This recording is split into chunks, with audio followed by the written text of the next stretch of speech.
If you've landed here tonight, welcome. Maybe you're just getting home after a long day. One of those days that leaves your shoulders heavy and your mind a little too loud. Or perhaps it's your day off, and you're simply looking for something soft and quiet to ease you into rest. You might be a student, still carrying thoughts from lectures and deadlines. Or maybe you're just lying there, hoping sleep will come easier tonight. Whatever brought you here, I'm really glad you came. You don't have to do anything now. Let your hands rest. Unclench your jaw. Let go of that breath you didn't know you were holding. Breathe in and out. You're safe here, and you're not alone. My only job tonight is to keep you company, to speak softly while you close your eyes, and to guide your mind gently away from the noise of today, towards something far off, a little strange, and completely real. Tonight, we drift back to medieval Italy, a time of city-states, cobblestone pride, and fierce rivalries that could last for generations. Picture narrow streets lined with torches, church bells echoing through the hills, and two neighboring cities, Bologna and Modena, staring each other down across the fields.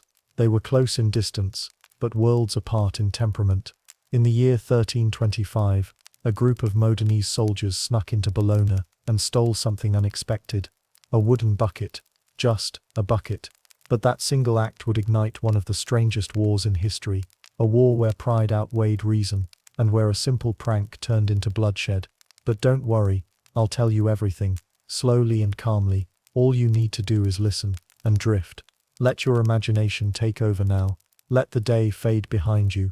And if this quiet moment brings you any comfort, if you enjoy falling asleep to softly told stories from the hidden corners of history, feel free to leave a like or subscribe. That way, I can be here again tomorrow night to keep you company and explore another story together, one breath, one moment at a time. Chapter 1. Bucket of Contention. How a Modenese prank inflamed pride and anger. Picture, if you will, the ancient city of Bologna in the early 14th century. The morning sun casts long shadows across the central piazza, where citizens gather around the communal well that has served their community for generations. This well, with its solid oak bucket hanging from iron chains, represents more than mere utility. It embodies the civic pride and independence that defines medieval Italian city-states. The bucket itself is a marvel of medieval craftsmanship, carved from sturdy oak by skilled hands, reinforced with iron bands that have been hammered and shaped by the city's most talented blacksmiths. It bears the subtle marks of countless hands that have grasped its handle. The wood has been darkened by years of use, polished smooth by daily contact with rough palms and calloused fingers. Its iron fixtures, though beginning to show the first hints of rust, gleam dully in the morning light, and the rope that secures it to the well's mechanism has been woven with care by local artisans. Imagine yourself standing in that piazza, breathing in the mingled scents of fresh bread from nearby bakeries, the earthy aroma of vegetables from the morning market, and the faint metallic tang that always seems to hover around the well. The bucket descends into the cool depths with a satisfying splash, then rises again, heavy with clear water that reflects the blue Italian sky. For the citizens of Bologna, this simple wooden vessel represents continuity, community, and the precious resource that sustains their daily lives. The well itself stands as a testament to Bologna's prosperity and engineering prowess. Constructed from blocks of local sandstone, quarried from the hills that rise beyond the city walls, its circular walls descend deep into the earth to tap the underground streams that flow beneath the fertile Po Valley. The stonework, fitted with the precision that marks the city's master masons, shows barely a crack despite decades of constant use. Iron brackets, forged in the workshops that line the Via dei Fabbri, support the wooden framework that houses the pulley system, while the chains themselves bear the marks of the finest metal workers in northern Italy. But on this particular morning in 1325, something feels different. The usual rhythms of daily life continue. Merchants calling out their wares, children playing between the market stalls, women filling their jugs with the morning's first water. Yet there's an undercurrent of tension that seems to ripple through the crowd. Whispered conversations carry a note of concern, and glances are exchanged that speak of unease. The source of this disquiet lies in the complex web of alliances and rivalries that defines medieval Italian politics. Bologna, prosperous and proud, has long considered itself the natural leader among the cities of the Po Valley. Its university, founded in 1088 and now approaching its third century of existence, attracts scholars from across the known world. Students from France, Germany, England, and the distant kingdoms of Eastern Europe walk its streets, their diverse languages creating a cosmopolitan atmosphere that few other cities can match. The legal traditions established here have influenced jurisprudence from London to Constantinople, while the medical knowledge developed in its halls has saved countless lives across the continent. Its markets bustle with trade goods from distant lands, spices from the Orient carried along the ancient silk routes, fine cloth from Flanders, woven on looms perfected by generations of craftsmen, furs from the frozen forests of Muscovy, and exotic foods that speak of connections reaching to the very edges of the known world. The merchant families who organize this trade have grown wealthy beyond the dreams of their ancestors, their palaces rising along the city's main thoroughfares like monuments to commercial success.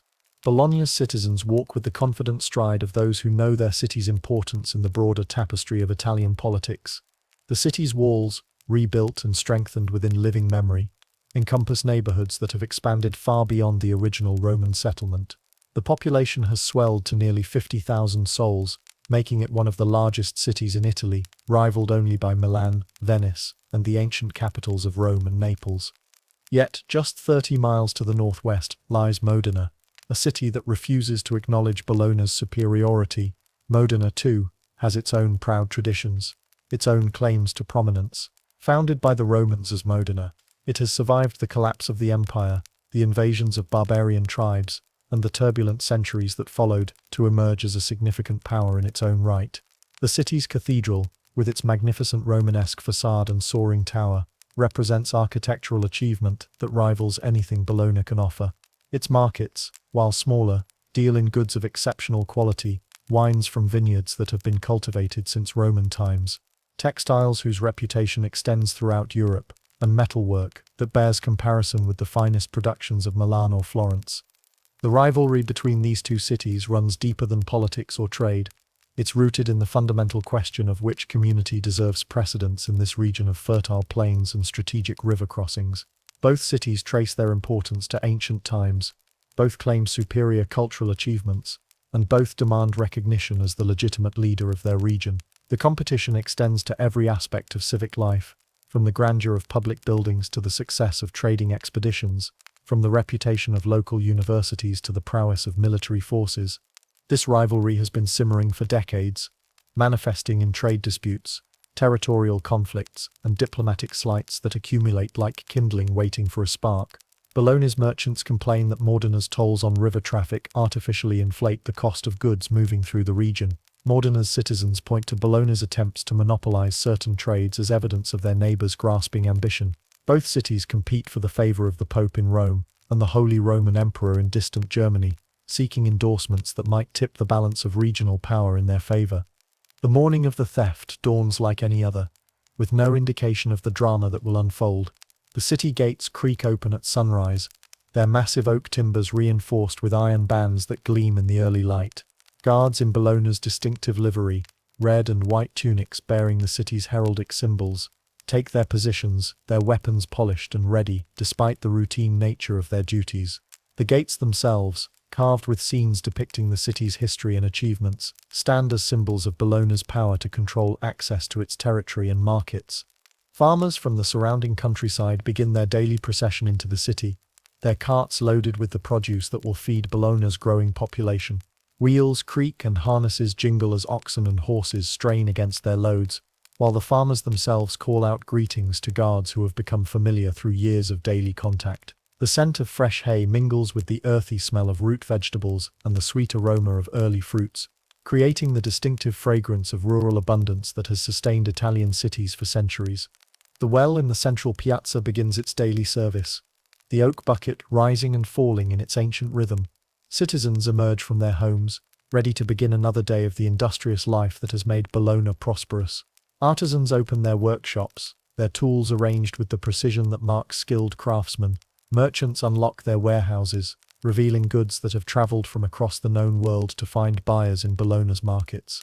Students from the university emerge from their lodgings, their arms full of manuscripts and their heads buzzing with the previous day's lectures. But as the sun climbs higher, creating shorter shadows and warming the stones of the piazza, a group of strangers appears among the usual crowd.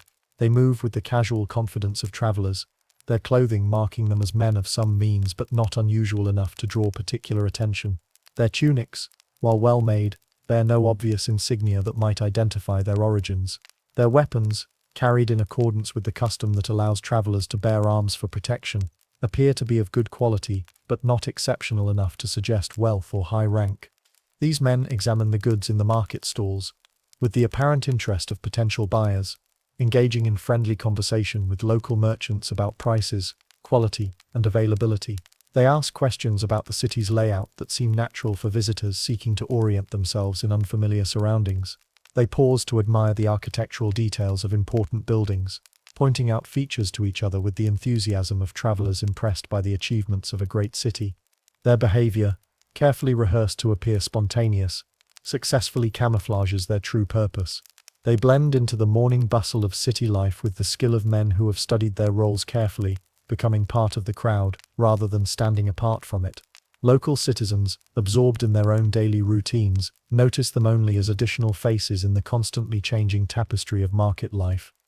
These men, however, are not ordinary visitors. They are citizens of Modena, and they have come to Bologna with a specific purpose in mind. Their leader, a man whose name history has not preserved, but whose audacity will be remembered for centuries, surveys the central piazza with calculating eyes. His gaze takes in every detail: the position of the well relative to the main thoroughfares, the patterns of movement among the citizens, the timing of the guards' patrols, and most importantly, the magnificent oak bucket that represents so much more than its practical function. The plan, conceived in the taverns of Modena during long winter evenings, when men gathered to discuss their grievances against their proud neighbor, has been refined through careful observation and meticulous preparation. Previous visits to Bologna, conducted under the guise of trade or pilgrimage, have provided detailed intelligence about the city's layout, its daily rhythms, and the security measures that protect its most important sites. The bucket, symbol of Bologna's civic pride and practical achievement, has been identified as the perfect target for a gesture that will demonstrate both Modena's contempt and its capability. The choice of the bucket as their objective reflects a sophisticated understanding of symbolic warfare. A purely military raid might be interpreted as simple aggression, motivated by greed or territorial ambition. An attack on the city's walls or gates would represent a direct challenge that could be met with proportional response. But the theft of a humble bucket, however beautifully crafted and symbolically significant, creates a different kind of provocation, one that is simultaneously insulting and absurd, impossible to ignore, yet difficult to justify as grounds for major military action. The plan, conceived through careful analysis of Bologna's vulnerabilities and Modena's capabilities, is elegantly simple in its execution while complex in its implications. The bucket, symbol of Bologna's civic pride, will be taken as a trophy, not through honorable conquest, but through daring theft. It's a gesture that will serve multiple purposes. It will demonstrate Modena's contempt for Bologna's pretensions, it will provide a tangible symbol of victory to display in their own city, and it will inflict a humiliation that no proud city could possibly ignore. The psychological impact of such a theft has been carefully calculated. Bologna's citizens, accustomed to viewing their city as the dominant power in the region, will be forced to confront evidence of their vulnerability. The theft will demonstrate that Modena possesses both the audacity to conceive such an insult and the skill to execute it successfully. Most importantly, it will create a situation where Bologna must respond decisively or accept a permanent diminishment of its reputation and authority. As the morning progresses, the Modenese raiders position themselves strategically around the piazza. They move separately, careful not to draw attention through any obvious coordination. Their movements, timed to coincide with the natural ebb and flow of market activity, appear casual to observers while serving specific tactical purposes. One positions himself near the well, casually examining the mechanism that raises and lowers the bucket, while appearing to be nothing more than a curious visitor, interested in the city's engineering achievements. Another stations himself near the main thoroughfare that leads to the city gates, ready to signal if any complication arises that might threaten their escape route. His position allows him to monitor the movement of guards, observe any unusual activity that might indicate discovery of their plan, and provide early warning of potential obstacles to their withdrawal. The others scatter throughout the immediate area, prepared to create distractions or provide assistance as needed while maintaining the appearance of ordinary market visitors. The timing of their operation has been carefully coordinated with the rhythms of daily life in the piazza. They have observed that the busiest period occurs during the middle of the morning, when citizens completing their household tasks intersect with merchants setting up their stalls and students making their way to the university. This period of maximum activity provides the ideal camouflage for actions that might draw attention during quieter moments. The moment arrives during the busiest part of the morning, when the piazza thrums with activity and individual actions become lost in the general chaos of daily life. The air fills with the sounds of commerce, merchants calling out their wares, customers negotiating prices, children playing between the stalls, and the constant splash of the bucket as citizens draw water for their daily needs. The cacophony of voices, speaking not only the local dialect but the various languages of students and merchants from across Europe, creates an acoustic environment where ordinary conversation becomes difficult to distinguish. With movements practiced and precise, the leader of the Modenese group approaches the well, his hands, skilled in the handling of ropes and pulleys, through years of experience with similar equipment in Modena, work quickly to detach the bucket from its chains. The iron fittings, worn smooth by years of use, release more easily than expected, their mechanisms familiar to anyone experienced in the maintenance of such equipment. Within moments, the symbol of Bologna's civic pride is free, its weight substantial in his hands, as he realizes the magnitude of what he has accomplished. The bucket itself, now that he holds it closely, reveals the full extent of the craftsmanship that went into its creation. The oak, selected from trees that grew in the forest surrounding Bologna, has been shaped with tools that bear the marks of master woodworkers. The iron bands, forged by smiths, whose techniques have been passed down through generations, show the kind of attention to detail that marks work intended to last for decades rather than years. Even the rope, woven from fibers that have been treated to resist the moisture and wear of constant use, represents a level of quality that reflects the city's prosperity and pride. But removing the bucket is only half the challenge. The real test comes in escaping the city with their prize before the theft is discovered. The raiders move with the disciplined coordination of men who have planned every detail of their operation, their actions flowing with the smooth precision of a military maneuver despite the civilian setting in which it unfolds. The bucket, wrapped quickly in rough cloth to disguise its distinctive shape, is passed from hand to hand through the crowd like a relay race, where the stakes extend far beyond simple competition. The cloth used to conceal their prize has been selected specifically for this purpose, coarse enough to appear utilitarian, large enough to completely obscure the bucket's shape, and common enough not to draw attention from observers who might wonder about its contents. The transfer process, rehearsed during their planning sessions in Modena, allows the bucket to move through the crowd without any individual carrying it long enough to attract notice or suspicion. The citizens of Bologna, absorbed in their own morning routines, notice nothing amiss in the carefully choreographed movement of the raiders. A merchant examining cloth at one stall remains unaware that stolen civic property has just passed within arm's reach. A mother purchasing bread for her family's breakfast fails to notice the significance of the wrapped bundle carried by strangers, whose nervous energy might have betrayed their purpose to more observant eyes. Students hurrying to morning lectures pass by without recognizing that they are witnessing an act that will soon plunge their city into conflict. The escape route leads through the maze of narrow streets that characterize medieval Italian cities, their layout reflecting centuries of organic growth rather than planned development. Here, the familiarity with Bologna's layout that the raiders have gained through previous visits proves invaluable.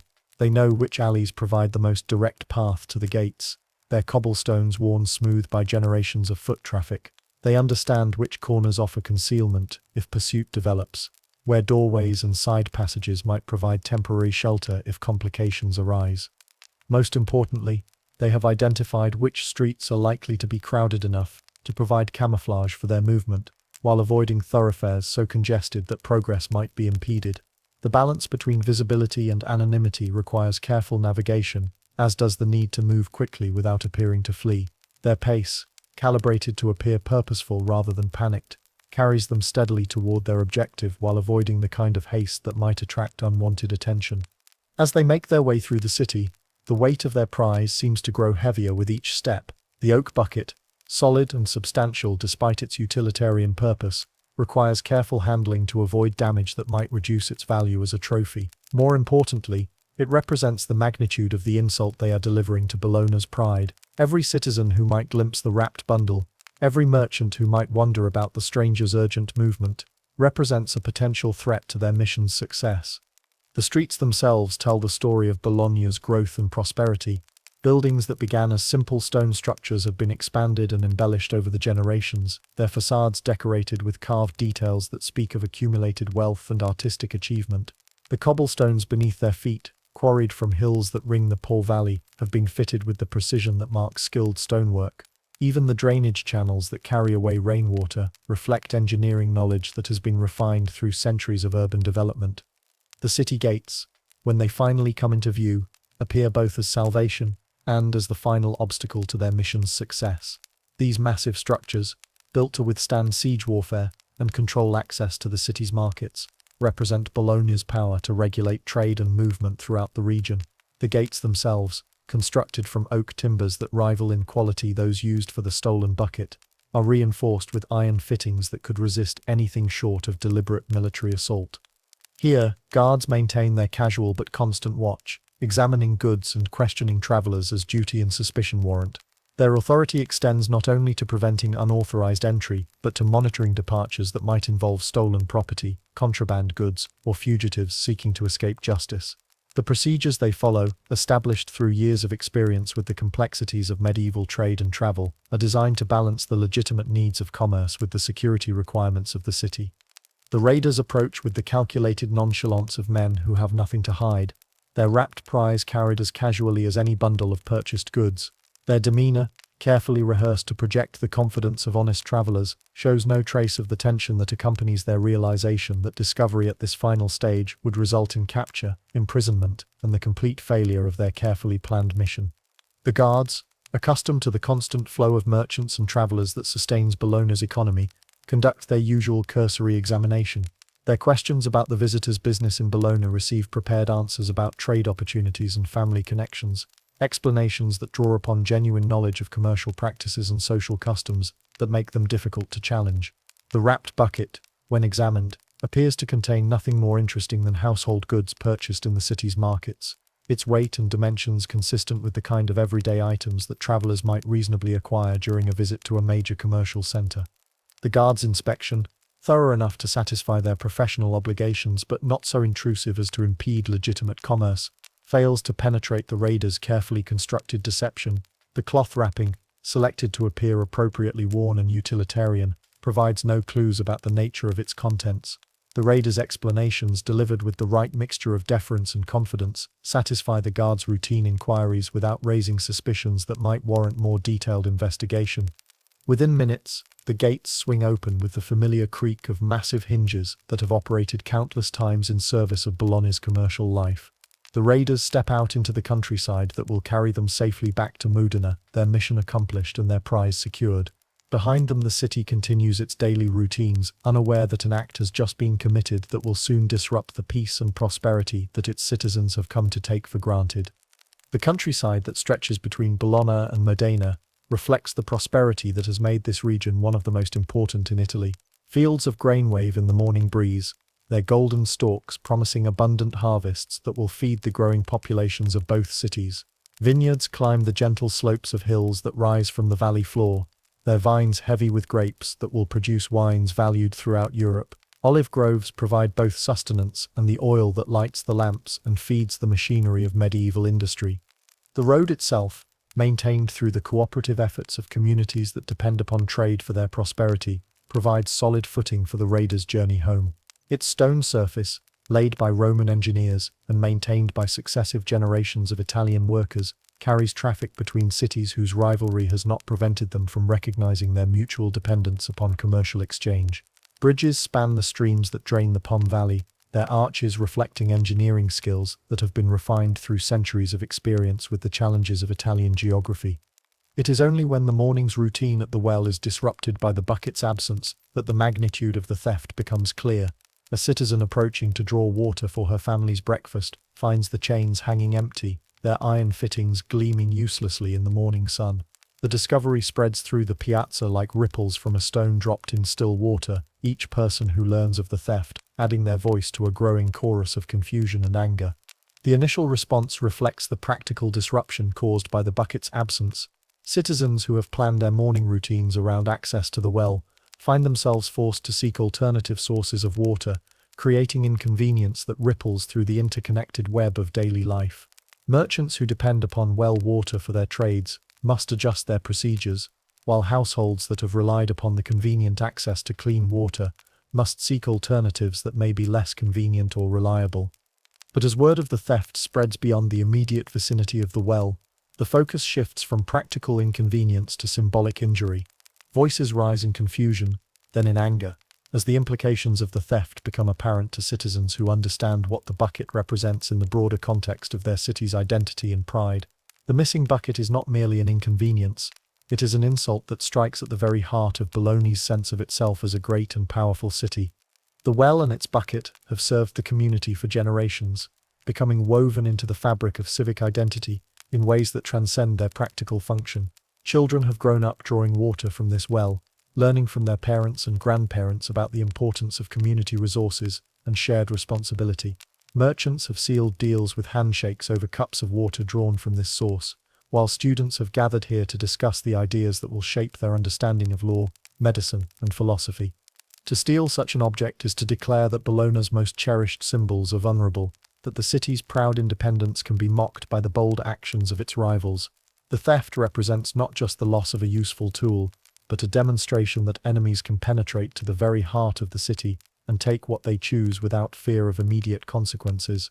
For a community that has built its identity around strength, prosperity, and independence, such a violation strikes at the fundamental assumptions that govern daily life. Word of the theft spreads beyond the immediate vicinity of the well, carried by citizens whose morning routines have been disrupted and whose civic pride has been wounded.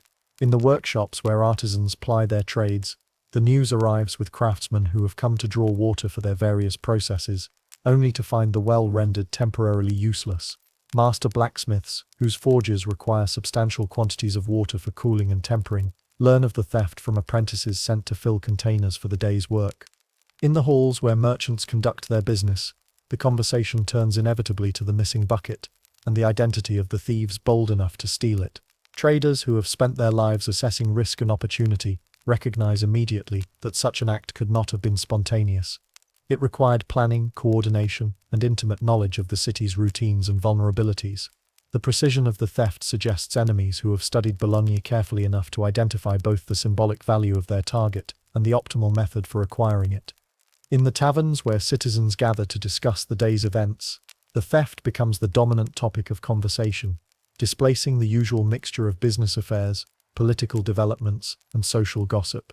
The atmosphere grows increasingly heated as the implications of the theft become clear to men whose entire adult lives have been shaped by pride in their city's achievements and status.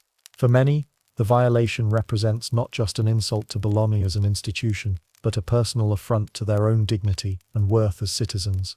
The investigation that follows reveals the methodical nature of the theft, as witnesses piece together fragments of memory that seemed insignificant at the time, but now take on new meaning in light of subsequent events. Merchants recall the strangers who had moved through the piazza that morning, their casual behavior now viewed with suspicion rather than the friendly interest initially ascribed to their presence. Details that seemed unremarkable, questions about the city's layout, interest in the well's mechanism, careful observation of daily routines now appear as evidence of systematic intelligence gathering. The guards at the gates remember the group of travelers who had departed with bundles of goods, their explanations now seeming suspiciously rehearsed rather than spontaneous. The timing of their departure, occurring shortly after the period when the theft must have taken place, transforms from coincidence into evidence of careful planning. Most damning of all, the direction of their departure points inevitably toward Modena, Bologna's ancient rival and the most likely source of such an audacious insult. As the day progresses, and the evidence accumulates, the citizens of Bologna confront the reality of their situation. Their rivals in Modena have not merely stolen a bucket, they have successfully executed a planned insult that demonstrates both audacity and contempt. The oak bucket, crafted by Bologna's own artisans and sanctified by years of service to the community, now rests in enemy hands, a trophy of Modena's disdain and a symbol of Bologna's vulnerability. The response when it comes reflects the wounded pride of a city that has been publicly humiliated by enemies who have demonstrated superior planning, execution, and psychological insight. Bologna's leaders, meeting in urgent session in the council chambers that have witnessed decades of important decisions, face a choice that will determine their city's reputation for generations to come. The ornate hall, its walls decorated with frescoes depicting the city's greatest triumphs, provides an ironic backdrop for discussions about how to respond to what many consider the most humiliating incident in recent memory. They can accept the theft as a regrettable but relatively minor incident, focusing their attention on replacing the bucket and moving forward with the practical business of governance. Such a response would demonstrate wisdom and restraint, acknowledging that the material value of the stolen object hardly justifies major expenditure or risk. It would allow Bologna to maintain its focus on the commercial and educational activities that have made it prosperous, while avoiding the costs and uncertainties that accompany military conflict. Or they can treat the theft as what it truly represents, an act of war that demands immediate and decisive response. This approach would acknowledge that the bucket's symbolic value far exceeds its practical worth, that allowing such an insult to pass unanswered would invite additional provocations and ultimately undermine Bologna's standing among the cities of northern Italy. It would recognize that reputation and honor, while intangible, represent assets as valuable as any material possession in the complex world of medieval politics. The decision, when it finally emerges from the council chambers after hours of heated debate, surprises no one who understands the fierce pride that drives medieval Italian politics. The theft of the bucket will not be ignored, forgotten, or forgiven. Bologna's honor demands satisfaction, and satisfaction will be achieved through the time-honored method of armed conflict. The stolen bucket has become the symbol around which the city will rally, the injury that transforms long-standing rivalry into active warfare. The declaration of war that follows reflects both the immediate outrage caused by the theft and the accumulated grievances that have built up over years of commercial competition and political rivalry. Bologna's leaders recognize that the bucket provides a perfect justification for actions they have long contemplated, but previously lacked sufficient cause to pursue. The theft transforms their city from potential aggressor into injured party, allowing them to pursue military action while claiming the moral authority of those seeking to redress legitimate grievances. As night falls over Bologna, the city prepares for a conflict that will be remembered not for its strategic importance or its political consequences, but for the humble object that sparked it into existence. Citizens who began the day concerned with ordinary matters of commerce, education, and family life now find themselves facing the prospect of war against neighbors whose rivalry has suddenly escalated beyond the bounds of peaceful competition. The oak bucket, now resting in Modena, as a symbol of that city's successful audacity, has become the unlikely catalyst for a war that will demonstrate both the fierce pride and the seeming absurdity of medieval Italian politics.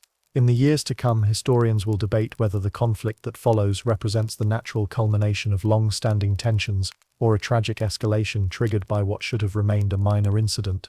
But for the citizens of both cities, preparing for a conflict that neither truly wanted, but both now consider inevitable, the bucket has become a symbol that transcends its humble origins to embody the complex relationships between honor, pride, and the sometimes terrible costs of maintaining both in a world where perception often matters more than reality. Chapter 2. Rival factions at odds. The deeper Guelph versus Ghibelline conflict between Bologna and Modena. To truly understand why a stolen bucket could ignite such passionate conflict, we must delve deeper into the complex web of medieval Italian politics that transformed every disagreement into a matter of fundamental principle. Imagine yourself walking through the corridors of power in 14th century Italy, where the air itself seems thick with the weight of ancient allegiances and irreconcilable differences. The theft of Bologna's bucket was not merely a prank between rival cities. It was the spark that fell upon the tinder of a conflict that had been smoldering for over a century. At the heart of this deeper struggle lay two great factions that had divided Italy since the days of the Holy Roman Empire, the Guelphs and the Ghibellines. These names, which may sound strange to modern ears, represented the fundamental fault lines along which medieval Italian society had split, creating divisions that would influence politics, commerce, religion, and daily life for generations. The origins of these faction names themselves tell a story of European-wide conflict that had already been raging for centuries before the bucket incident. The term Guelph derived from Welf, the name of a powerful German noble house that had opposed the Hohenstaufen emperors. The Ghibellines took their name from Weiblingen, a castle belonging to the Hohenstaufen dynasty. What had begun as a dynastic struggle in the German kingdoms had spread across the Alps to transform the political landscape of medieval Italy, creating allegiances that would outlast the original participants by centuries. The Guelph faction, of which Bologna was a prominent member, supported the supremacy of the Pope in temporal as well as spiritual matters. They envisioned an Italy where the Church's authority extended beyond the confines of religious doctrine to encompass the governance of cities and the conduct of daily life. For the Guelphs, the Pope represented not merely spiritual guidance but legitimate political authority, a unifying force that could bring order to the fractured peninsula and establish justice according to divine principles. This was not simply a matter of abstract political theory. The Guelph vision encompassed a comprehensive understanding of how society should be organized, with the Church serving as the ultimate arbiter of moral and political questions. They believed that papal authority derived directly from divine mandate, making opposition to the Church not merely politically unwise but spiritually dangerous. This worldview shaped everything from international diplomacy to local governance, from commercial law to family relationships. Bologna's commitment to the Guelph cause ran deeper than mere political convenience. The city's prosperity had long been intertwined with its relationship to the Church, creating bonds of mutual dependence that reinforced political loyalty through practical interest. Its famous university, one of Europe's oldest centers of learning, had developed under papal protection and continued to benefit from ecclesiastical patronage. The steady stream of clerical students who came to Bologna to study canon law brought not only intellectual prestige but substantial economic benefits to the city's merchants, innkeepers, and craftsmen. The university itself had become a symbol of Guelph intellectual achievement. Its faculties of theology and canon law attracted the finest minds from across Catholic Europe, creating a concentration of ecclesiastical scholarship that rivaled even Rome itself. The great doctors of the Church who taught in Bologna's halls were not merely academics but influential advisors to popes and bishops, making the university a crucial center of ecclesiastical power as well as learning. Picture the great cathedral of Bologna, its soaring spires reaching toward heaven, its walls decorated with frescoes that proclaimed the glory of God and the authority of his earthly representatives. The building itself embodied Guelph architectural principles, with its emphasis on vertical lines that drew the eye upward toward the divine, its elaborate decoration that celebrated both spiritual and temporal authority, and its massive scale that demonstrated the power and wealth of the papal cause. Here, in the cool shadows of the nave, citizens gathered not merely for worship, but for the reinforcement of their political identity. The liturgy itself had been adapted to include prayers for papal success and thanksgiving for Guelph victories. Special feast days commemorated saints who had supported ecclesiastical authority, while sermons from the pulpit carried messages that extended far beyond salvation. They spoke of duty to the Church, of the righteousness of papal authority, and of the sacred nature of their struggle against those who would challenge divine order. The cathedral treasury contained relics and sacred objects that reinforced Bologna's connection to the broader Guelph cause. Fragments of saints' bones, pieces of the true cross, and other holy objects had been acquired through the city's ecclesiastical connections, creating a spiritual arsenal that demonstrated divine favor for the papal cause. These relics were displayed during important religious festivals, processed through the streets during times of crisis, and invoked during prayers for victory over Ghibelline enemies. In contrast, Modena had aligned itself with the Ghibelline faction, supporters of the Holy Roman Emperor's claim to supremacy over Italian affairs. The Ghibellines envisioned a different Italy, one where secular authority took precedence over religious power, where the emperor's representatives governed according to imperial law, rather than papal decree. For them, the pope's proper sphere was the spiritual realm, while temporal power rightfully belonged to the emperor and his appointed officials. This Ghibelline vision was not anti-religious, but rather represented a different understanding of the proper relationship between spiritual and temporal authority. They argued that Christ himself had distinguished between the things that belonged to Caesar and those that belonged to God, suggesting that secular and religious power should operate in separate spheres. The emperor, as heir to the Roman tradition and defender of Christendom, possessed legitimate authority over temporal matters that the Pope should not attempt to usurp. Modena's Ghibelline sympathies were not merely abstract political preferences, but practical responses to the city's particular circumstances and historical experience. Located along crucial trade routes between northern Europe and the Italian peninsula, Modena had developed extensive commercial relationships with German and Flemish merchants who operated under imperial authority. The city's prosperity depended upon the free flow of goods and people across political boundaries, a flow that imperial authority seemed better positioned to protect than papal intervention.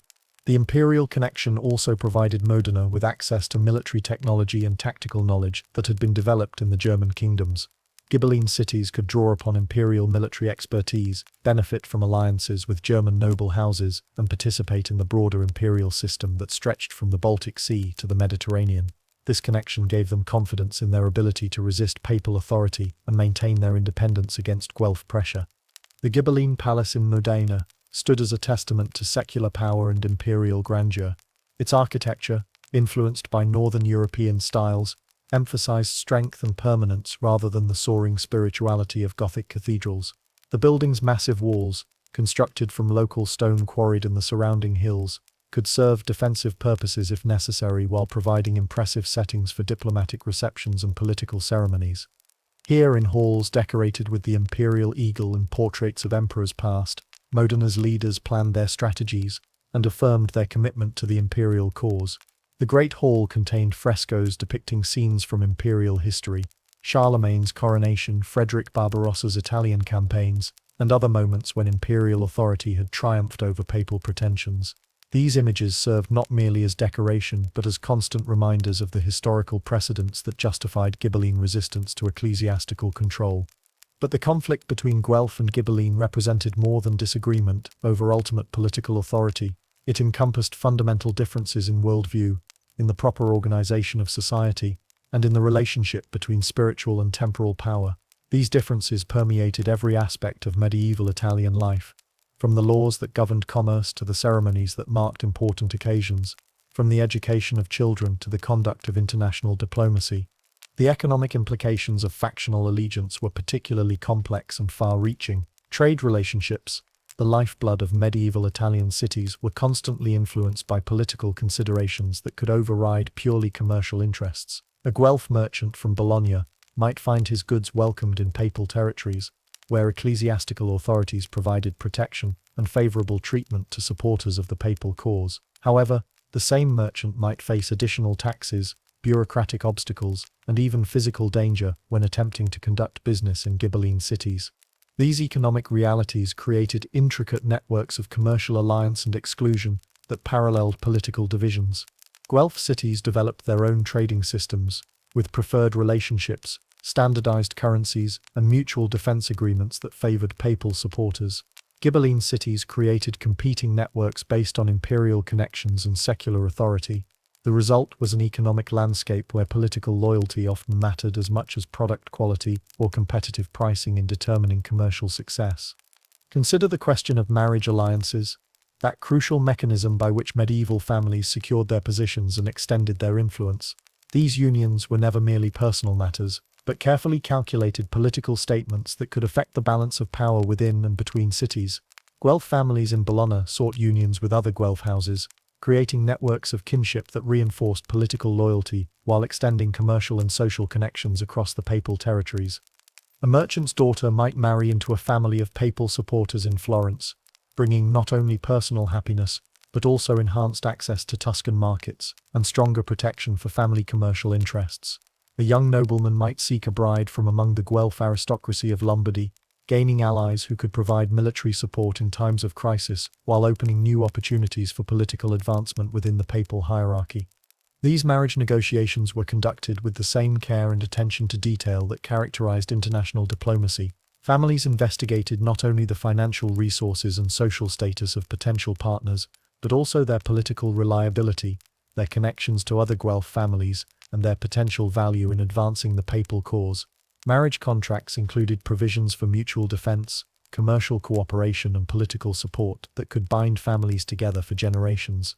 Similarly, Ghibelline families in Modena constructed their own networks of alliance and obligation based on shared commitment to imperial authority. Imperial supporters sought marriages that would strengthen the Ghibelline cause while advancing their own family interests. A prosperous artisan might arrange his son's marriage to the daughter of a Ghibelline merchant family in Cremona, gaining access to new markets while strengthening the network of imperial supporters throughout northern Italy. Noble houses sought unions that would consolidate their influence within the imperial hierarchy while providing mutual protection against Guelph pressure. These alliances often extended beyond individual cities to include families from across the imperial territories, creating webs of relationship that could span from northern Italy to the German kingdoms. The political implications of these marriages could influence local politics for decades, as children grew up with loyalties that transcended their immediate communities.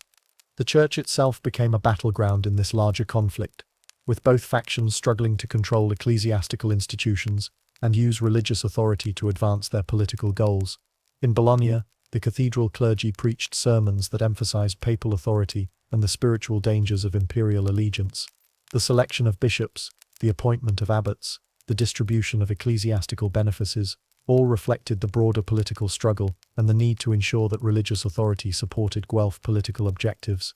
Young men seeking advancement within the church hierarchy needed to demonstrate not only spiritual devotion and intellectual capability, but also unwavering loyalty to the papal cause. Seminary education included instruction in political as well as theological matters, preparing future priests to serve as advocates for Guelph principles in their pastoral duties. The result was a clergy that understood their religious responsibilities to be inseparable from their political obligations. In Modena, the situation was reversed, though the Ghibelline approach to ecclesiastical matters was necessarily more subtle.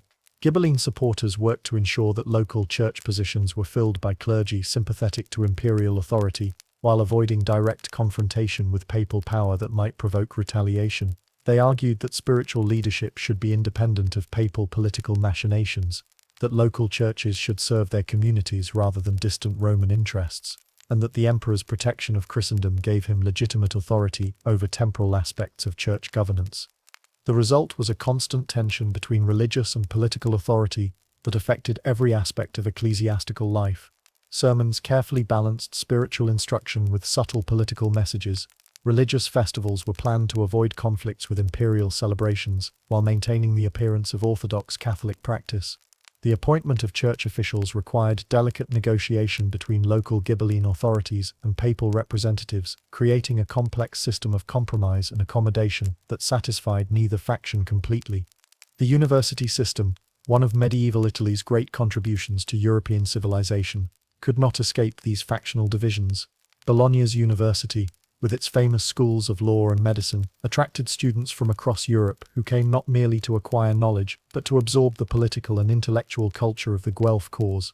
The content of legal education inevitably reflected Guelph political theory, emphasizing papal authority, the divine origins of ecclesiastical power, and the proper relationship between spiritual and temporal jurisdiction. Students learned not merely legal principles but political doctrine that they would carry back to their home cities and kingdoms. The university's influence extended far beyond Italy, as graduates took positions in royal courts, ecclesiastical hierarchies, and commercial organizations throughout Catholic Europe. Bologna's interpretation of canon law became the standard throughout papal territories, while its approach to civil law emphasized the church's legitimate role in temporal affairs. The medical school at Bologna also reflected Guelph principles, though in more subtle ways. Medical education included instruction in the spiritual, as well as physical aspects of healing, emphasizing the physician's role as an instrument of divine mercy. Students learned to understand disease and health in moral as well as physiological terms, preparing them to serve not merely as healers, but as advocates for the religious principles that supported papal authority. Modena lacked a university of comparable prestige, but the city's educational institutions nonetheless reflected Ghibelline principles and imperial traditions. Local schools emphasized secular subjects and classical learning, drawing upon the Roman legal tradition that had been preserved and developed in the imperial territories. Students studied the works of classical authors who had celebrated imperial virtue and secular leadership, while receiving instruction in practical subjects that would prepare them for commercial and administrative careers within the imperial system. The rivalry between the factions extended even to matters of daily routine and social custom, creating distinctive cultures that reinforced political allegiances through constant repetition of symbolic behaviors. Guelph families in Bologna adopted certain styles of dress that distinguished them from their Ghibelline counterparts, while demonstrating their prosperity and political sophistication. The cut of a man's cloak might indicate his factional allegiance, while the arrangement of a woman's veil could signal her family's political connections. Religious symbols appeared prominently in Guelph fashion and household decoration. Crosses, images of saints, and ecclesiastical motifs were incorporated into clothing, jewelry, and domestic objects in ways that proclaimed their owners' devotion to the papal cause. The colors chosen for family livery often reflected papal heraldry, while the arrangement of household altars demonstrated proper reverence for ecclesiastical authority. Business practices among Guelph merchants included distinctive customs that reinforced their political identity while providing practical advantages in dealing with ecclesiastical institutions. Commercial contracts might include invocations of papal authority, while business partnerships often incorporated religious oaths that bound participants to support the Guelph cause. The manner of conducting negotiations, the forms of address used in commercial correspondence, and the ceremonies that marked important business occasions all reflected Guelph political principles. In Modena, Ghibelline customs developed their own distinctive characteristics that emphasized secular authority and imperial traditions. The imperial eagle appeared in architectural details, in the designs of household goods, and in the banners that flew from public buildings during important occasions. Citizens took pride in their connection to the broader imperial system, viewing themselves as participants in a grand historical enterprise that stretched from the German kingdoms to the Italian peninsula. Ghibelline fashion emphasized classical Roman styles and imperial symbolism. Men's clothing might incorporate design elements derived from ancient Roman military uniforms, while women's dress reflected the influence of imperial court fashion from Germany and Northern Europe. The colors chosen for public ceremonies often echoed imperial heraldry, while the arrangement of public spaces reflected imperial architectural principles. Commercial practices in Modena reflected Ghibelline political values through emphasis on secular law and imperial commercial codes. Business contracts were written according to imperial legal traditions, while commercial disputes were resolved according to principles derived from Roman law rather than canon law.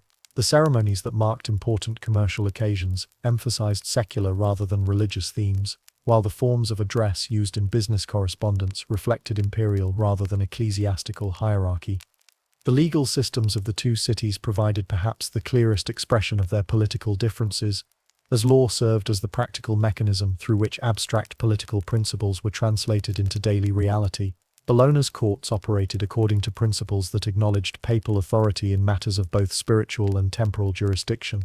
Judges were expected to consider ecclesiastical law alongside secular precedent, while lawyers needed expertise in canon law as well as civil law to practice effectively. Marriage law in Bologna reflected canonical principles that emphasized the Church's authority over family relationships. The validity of marriages, the grounds for annulment, the rights of inheritance, and the custody of children were all determined according to ecclesiastical rather than purely secular standards. Commercial regulations incorporated religious principles about just price, usury, and fair dealing that had been developed by church scholars and endorsed by papal authority. Criminal law in Bologna included provisions for ecclesiastical crimes such as heresy, blasphemy, and violations of religious observances. The punishments imposed often included spiritual as well as temporal penalties, with offenders required to perform religious penances alongside secular punishments. The entire legal system reflected the Guelph principle that spiritual and temporal authority were properly united under papal supremacy. Modena's legal system, by contrast, emphasized secular authority and imperial law, while carefully avoiding direct confrontation with ecclesiastical claims. The city's courts operated according to principles derived from Roman law, as interpreted by imperial jurists, with judges trained in secular legal traditions rather than canon law. Commercial disputes were resolved according to imperial commercial codes that emphasized practical considerations over religious principles. Marriage and family law in Modena reflected imperial legal traditions that granted greater authority to secular authorities while respecting ecclesiastical claims in purely spiritual matters. Inheritance rights were determined according to imperial law, while commercial contracts were governed by secular principles that prioritized economic efficiency over religious considerations. The result was a legal system that deliberately minimized ecclesiastical influence while emphasizing the authority of imperial institutions. Criminal law in Modena focused on secular crimes and punishments, though religious considerations were not entirely excluded. The city's authorities were careful to maintain the appearance of Orthodox Catholic practice while asserting their right to govern temporal affairs according to imperial rather than papal authority. This required a delicate balance that satisfied neither extreme Ghibellines nor ardent papal supporters, but provided a workable compromise for the majority of citizens. The military traditions of the two cities further reflected their factional allegiances and provided practical expression of their political principles. Bologna's militia, trained according to principles developed in papal territories, emphasized defensive tactics designed to protect ecclesiastical interests and maintain the stability that allowed the Guelph cause to flourish. The city's soldiers were taught to view themselves as defenders of the faith, protectors of papal authority, and guardians of divine order. Military training in Bologna included instruction in the spiritual, as well as practical aspects of warfare. Soldiers learned to understand their service as a religious duty, with military chaplains providing guidance about the moral dimensions of armed conflict. The city's military equipment bore religious symbols that proclaimed the sacred nature of their cause, while training exercises were accompanied by prayers and religious ceremonies that reinforced the connection between military service and spiritual devotion. The organization of Bologna's military forces reflected ecclesiastical models, with clear hierarchies of authority and detailed regulations about conduct both on and off duty. Officers were expected to set moral as well as military examples for their subordinates, while common soldiers were held to standards of behavior that reflected their role as defenders of the papal cause.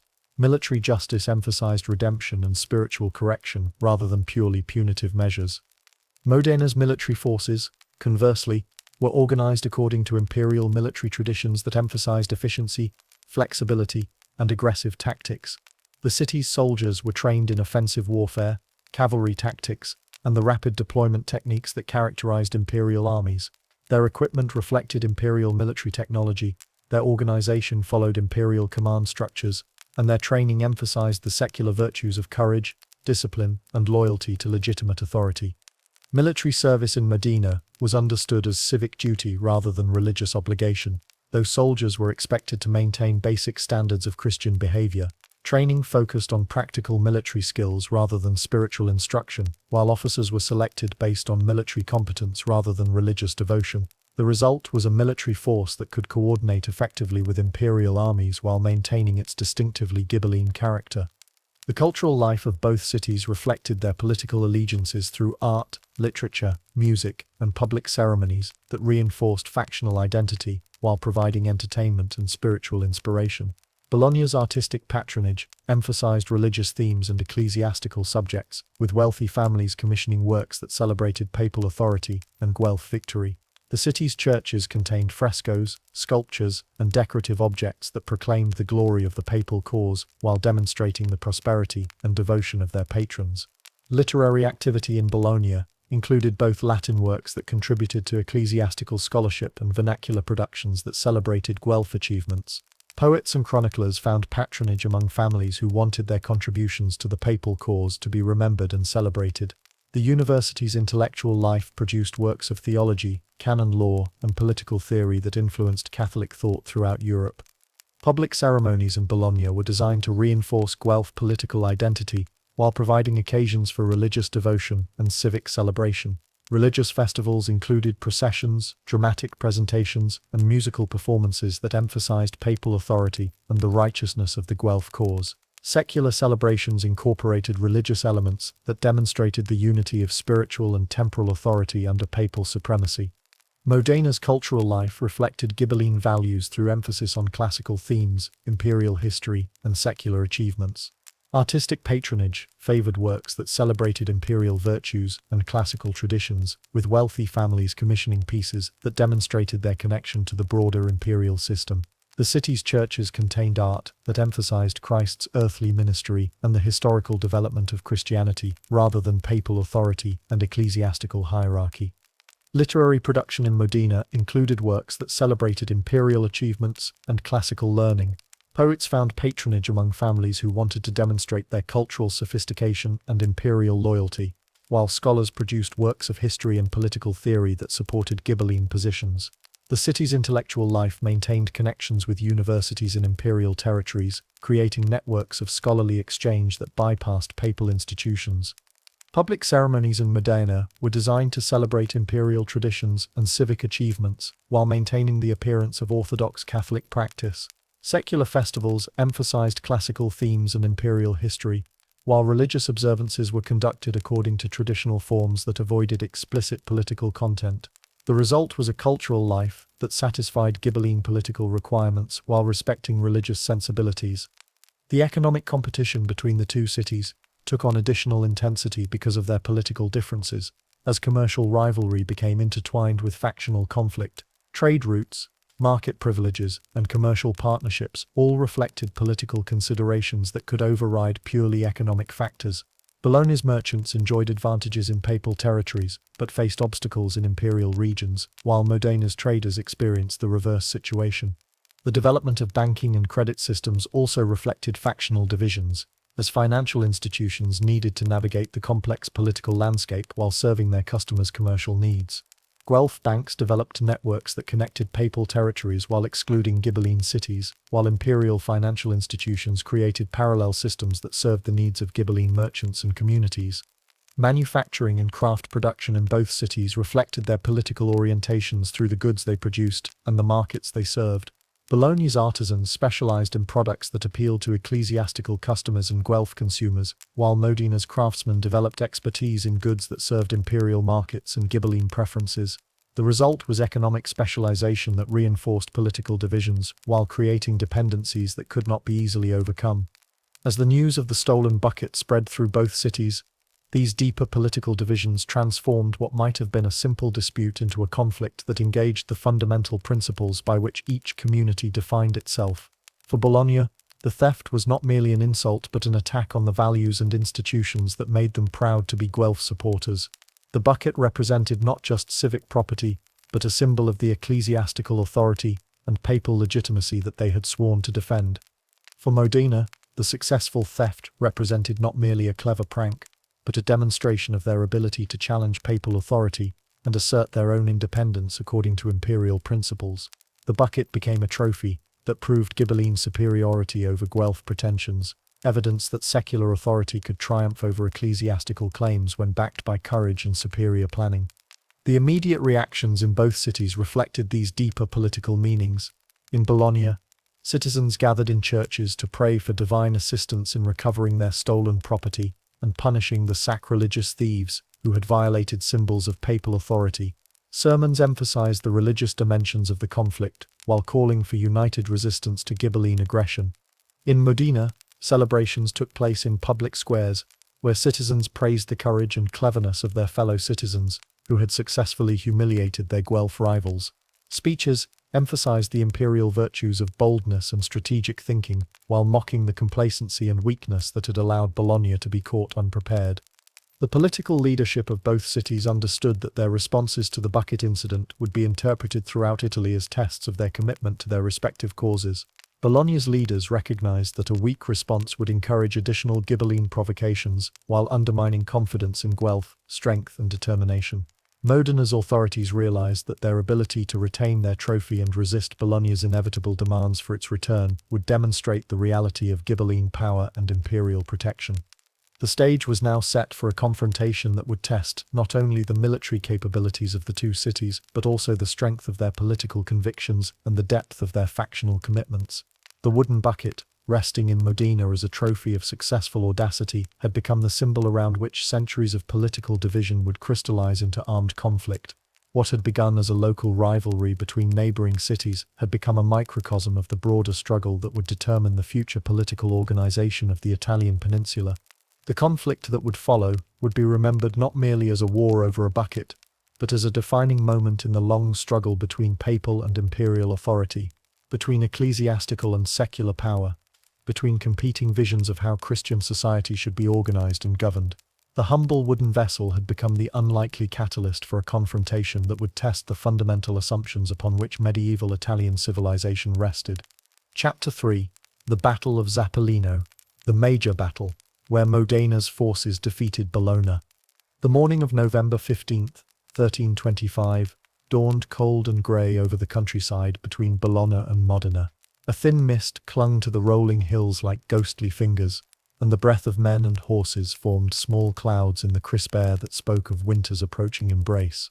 Imagine yourself standing on one of those gentle slopes, watching as two armies prepared to write their names in history over the possession of a wooden bucket that had become the most contested object in northern Italy. The landscape itself seemed to hold its breath in anticipation of the violence to come. Ancient oak trees, their leaves now turned the gold and brown of autumn, stood as silent witnesses to the preparations unfolding in the valley below. The fields, recently harvested and showing the stubble of cut grain, stretched between gentle hills that had known only the peaceful rhythms of agricultural life until this fateful day. Stone walls, built by generations of farmers to mark property boundaries and contain livestock, would soon serve as obstacles and defensive positions in the deadly game about to unfold. The village of Zappolino, a small settlement of perhaps 50 souls nestled in a fold of the hills, had never expected to become the stage for such momentous events. Its farmers had risen that morning to tend their livestock and check their winter stores, unaware that their fields would soon be trampled by thousands of armed men and watered with blood spilled in service of principles that seemed far removed from the simple realities of rural life. The village itself was typical of the countless small communities that dotted the Italian countryside. A cluster of stone houses with red tile roofs, their walls thick enough to provide warmth in winter and coolness in summer. The streets, if they could be called that, were little more than dirt paths that wound between buildings according to the practical needs of daily life rather than any grand plan. Gardens and small courtyards provided space for the cultivation of vegetables and herbs, while modest barns and stables housed the animals that were essential to rural survival. The village church, a modest stone structure with a single bell tower that rose perhaps 30 feet above the surrounding rooftops, stood as the spiritual center of the community. Its walls, built from local limestone and weathered by decades of sun, rain, and snow, contained frescoes painted by traveling artists whose names had been forgotten, but whose work still provided comfort and inspiration to the faithful. The church's single bell, cast in a foundry in nearby Modena, had rung out the hours of peaceful life for generations, calling the faithful to prayer, marking the passing of seasons, and announcing the births, marriages, and deaths that formed the eternal cycle of rural existence. On this morning, however, the bell remained silent, its usual voice stilled by the approach of events that transcended the normal rhythms of village life. The priest, a middle-aged man whose greatest previous excitement had been settling disputes over property boundaries, found himself facing a situation for which his training had provided no preparation. He had spent the early morning hours in prayer, seeking divine guidance about whether to flee his church or remain to provide what comfort he could to the dying, who would soon litter his parish. Bologna's army had been assembling for weeks, drawn from the city's own substantial militia, and supplemented by allies from other Guelph cities throughout the Pom Valley and beyond. The sight of their formation, as it emerged from the morning mist like something from an illuminated manuscript, would have been magnificent to behold. Ranks of infantry in gleaming mail that caught and reflected what little sunlight penetrated the grey sky, their shields bearing the papal keys and other symbols of ecclesiastical authority that proclaimed their allegiance to the church. The Bolognese military organization reflected the prosperity and sophistication of one of Italy's greatest cities. Each neighborhood, each guild, each major family had contributed men and resources according to their means and obligations. The bankers had funded the expedition with loans secured against future tax revenues. The merchants had provided supplies and equipment. The craftsmen had produced weapons and armor in their workshops, while their sons and apprentices had taken up those same weapons to march in defense of their city's honor. Above the assembled ranks flew banners of red and gold, the colors of the Guelph cause, snapping in the autumn breeze that carried with it the scent of approaching winter. These standards were not merely decorative, but served crucial practical functions in medieval warfare, providing rally points for troops, indicating the positions of commanders, and serving as visible symbols of the cause for which men were prepared to die. Each banner told a story. The papal keys indicated allegiance to Rome, the Red Cross spoke of crusading fervor, while various heraldic devices proclaimed the participation of noble families whose reputations would rise or fall with the day's outcome.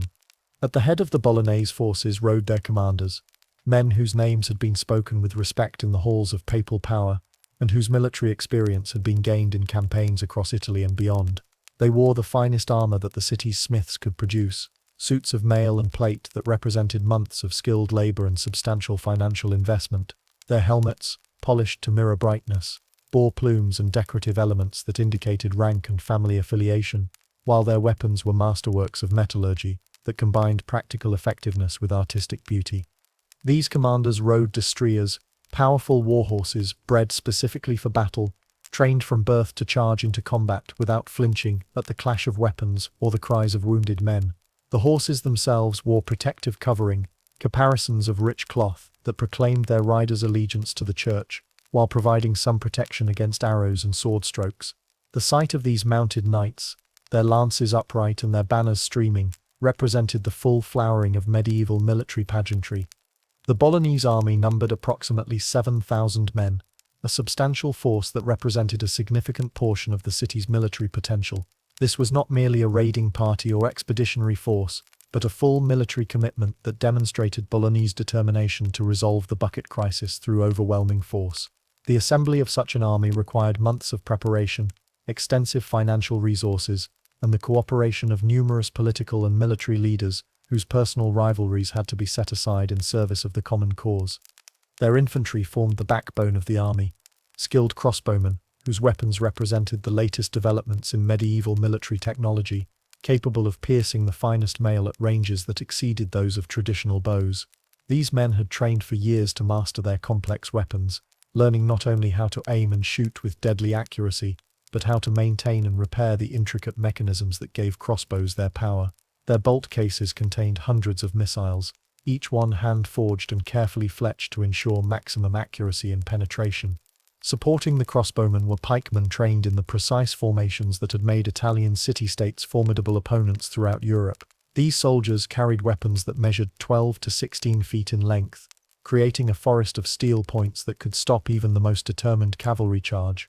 Their training emphasized discipline and coordination above individual heroics, as the effectiveness of pike formations depended entirely on soldiers maintaining their positions and following orders regardless of personal danger. The ranks also included swordsmen, whose fathers and grandfathers had fought in the great battles of the previous century, men who carried not only weapons but family traditions of military service and tactical knowledge, passed down through generations. Their equipment varied according to their wealth and status. Some wore complete suits of mail, while others made do with padded jackets, reinforced with metal plates. But all carried weapons that were sharp, well-maintained, and ready for the deadly work ahead. Supporting the main battle line were several hundred heavy cavalry, mounted on the finest war horses that Bologna's wealth could procure from the breeding farms of northern Italy and beyond. These animals represented substantial investments. A single destrier might cost as much as a skilled craftsman could earn in several years, while the equipment necessary to maintain a warhorse through a campaign could bankrupt a family of modest means. The presence of so many mounted knights testified to Bologna's prosperity and the depth of commitment that the city's elite had made to recovering their stolen property. But it was not merely the size of their force that gave the Bolognese confidence as they approached the battlefield. They fought with the righteous anger of men who had been insulted and the determination of citizens defending their honor. The stolen bucket had become more than a symbol. It had become a rallying cry that united the city's diverse population in common cause. From the wealthy merchants who had financed the expedition to the humble craftsmen who had taken up arms, all were united in their determination to retrieve their stolen property and punish those who had dared to mock their city. The psychological impact of the theft had proven more damaging than any military defeat could have been. Bologna's citizens had grown accustomed to viewing their city as the dominant power in the region, a center of learning and commerce whose influence extended throughout northern Italy. The successful theft of the bucket had challenged this self-image in ways that could not be ignored or forgotten. Only by recovering their stolen property and defeating those who had taken it could Bologna restore its reputation and maintain its position among the great cities of Italy. The logistics of moving such a force across the countryside had required careful planning that began weeks before the army's departure from Bologna. Supply wagons, each pulled by teams of oxen and loaded with provisions, creaked along behind the main army like a procession of merchants heading to market. These vehicles carried not only food and water for thousands of men, but also the specialized equipment necessary to maintain an army in the field, spare weapons, replacement armor components, medical supplies, and the tools necessary for field repairs. The baggage train represented a massive logistical undertaking that required its own security force and organizational structure. Each wagon was assigned to specific units, with detailed inventories maintained to prevent loss or theft. Teamsters, many of them civilians hired specifically for the campaign, drove the heavy vehicles along roads that had not been designed for such traffic. The procession stretched for miles, creating a vulnerable target that had to be protected while avoiding the delays that could compromise the army's tactical flexibility. Blacksmiths traveled with portable forges that could be quickly assembled to maintain weapons and armor during the campaign. These craftsmen brought not only their tools but supplies of iron, coal, and other materials necessary for field repairs. Their skills would prove essential during the coming battle, as damaged equipment could mean the difference between life and death for individual soldiers. The mobile forges, constructed on specially designed wagons, represented innovations in military logistics that allowed armies to maintain their effectiveness during extended campaigns. Surgeons and physicians accompanied the army in numbers that reflected the expected casualties of medieval warfare. These medical professionals carried their instruments and medicines in leather satchels, along with supplies of bandages, herbs, and other materials necessary for treating battlefield wounds. Their knowledge, limited by the medical understanding of the time, emphasized practical techniques for stopping bleeding, setting bones, and preventing infection. Many had gained their experience treating similar wounds in previous conflicts, making them valuable resources whose presence could significantly improve a wounded soldier's chances of survival. The army was also accompanied by clergy, who would provide spiritual comfort to the troops and ensure that the men remained focused on their sacred mission. These priests and chaplains carried portable altars, religious relics, and other sacred objects that could provide comfort to dying soldiers and spiritual strength to those still fighting. Their presence served both practical and symbolic purposes, offering last rites to the dying while reinforcing the religious dimension of the conflict that transformed a dispute over stolen property into a war between competing interpretations of divine will. As the Bolognese army approached the battlefield, their scouts fanned out across the countryside to gather intelligence about enemy positions and movements.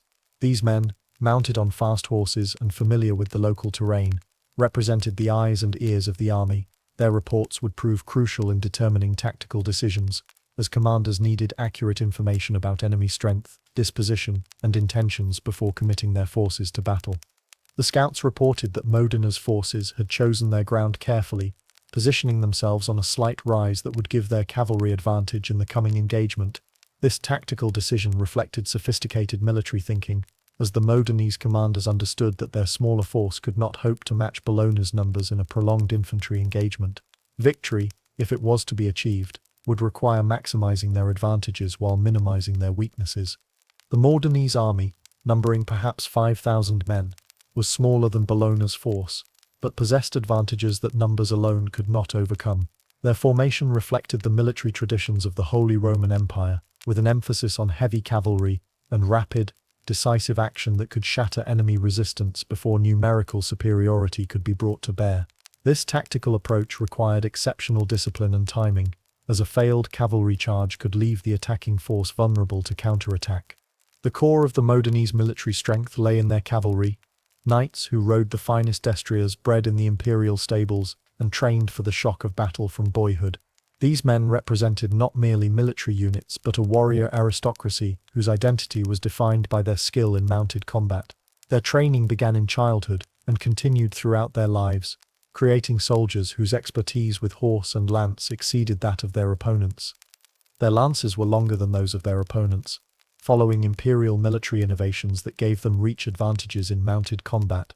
These weapons, measuring up to 14 feet in length, required exceptional skill to wield effectively, but could penetrate enemy formations with devastating impact when employed by trained cavalry. The steel points were hand-forged by master smiths and kept razor-sharp, while the wooden shafts were selected from specific tree species that provided the proper combination of strength and flexibility. The armor worn by Modenese knights reflected the latest developments in imperial military technology, with designs that emphasized mobility without sacrificing protection. Their helmets provided better vision than earlier models while maintaining defensive capability, and their body armor incorporated innovations that distributed weight more effectively across the wearer's frame. These improvements might seem minor to modern observers, but they could prove decisive in combat situations where stamina and maneuverability determined survival. The tactical doctrine employed by the Modenese forces had been refined through years of campaigning in service to imperial causes throughout Europe. Their commanders understood that successful cavalry charges required careful coordination between different units, precise timing that could exploit momentary weaknesses in enemy formations, and the psychological impact that could turn tactical success into strategic victory. These lessons, learned through bitter experience in conflicts across the continent, would prove crucial in the coming battle. At the center of the Modenese formation, carried high on a standard for all to see, was the stolen bucket. The oak vessel, which had drawn water from Bologna's well for so many peaceful years, now served as a battle standard that proclaimed Modena's defiance of papal authority. The bucket had been mounted on a specially constructed pole and surrounded by banners that identified it as the prize for which the battle would be fought.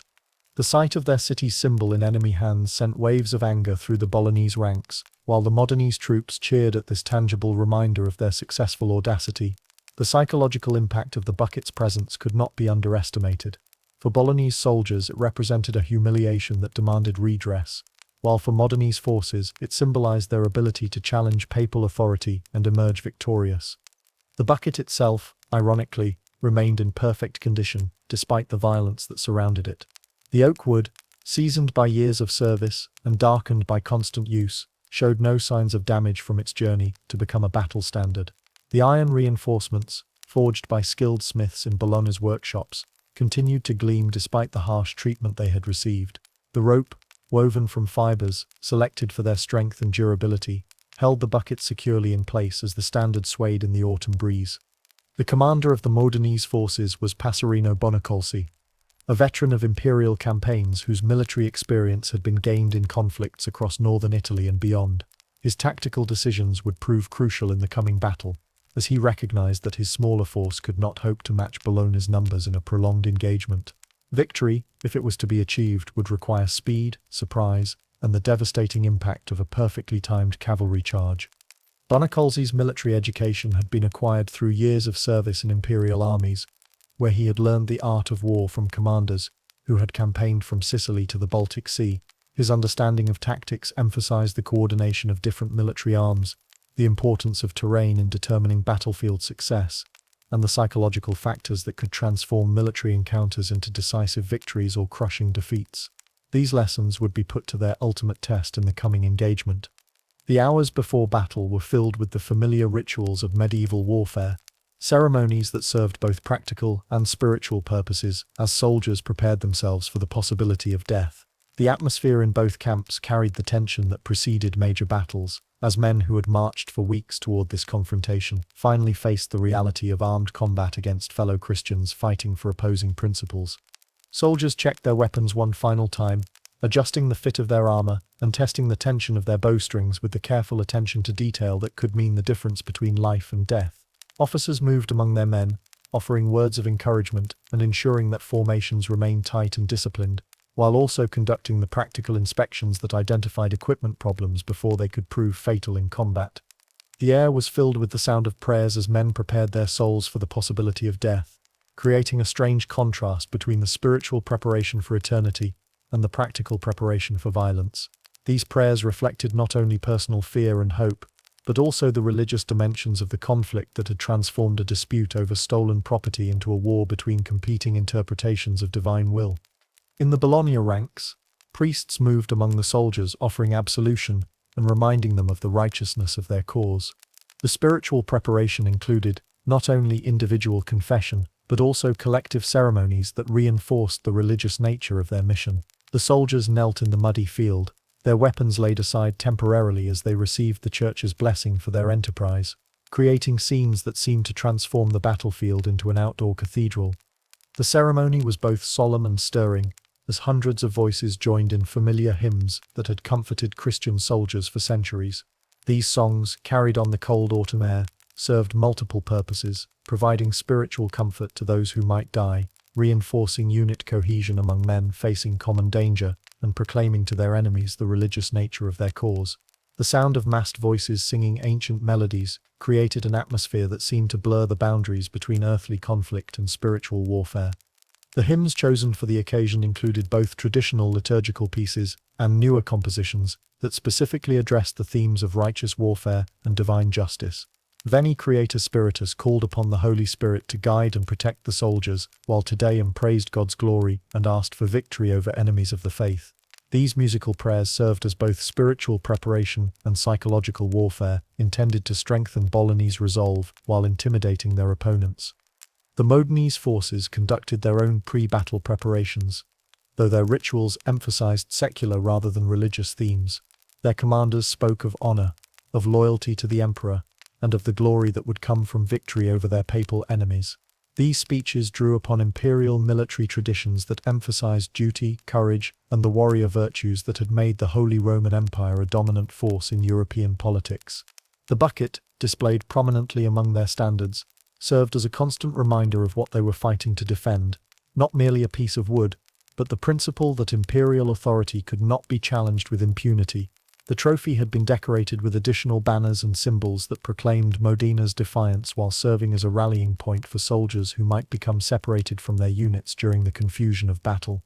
Modenese officers conducted their own inspections and preparations, ensuring that cavalry units were properly coordinated and that support troops understood their roles in the coming engagement.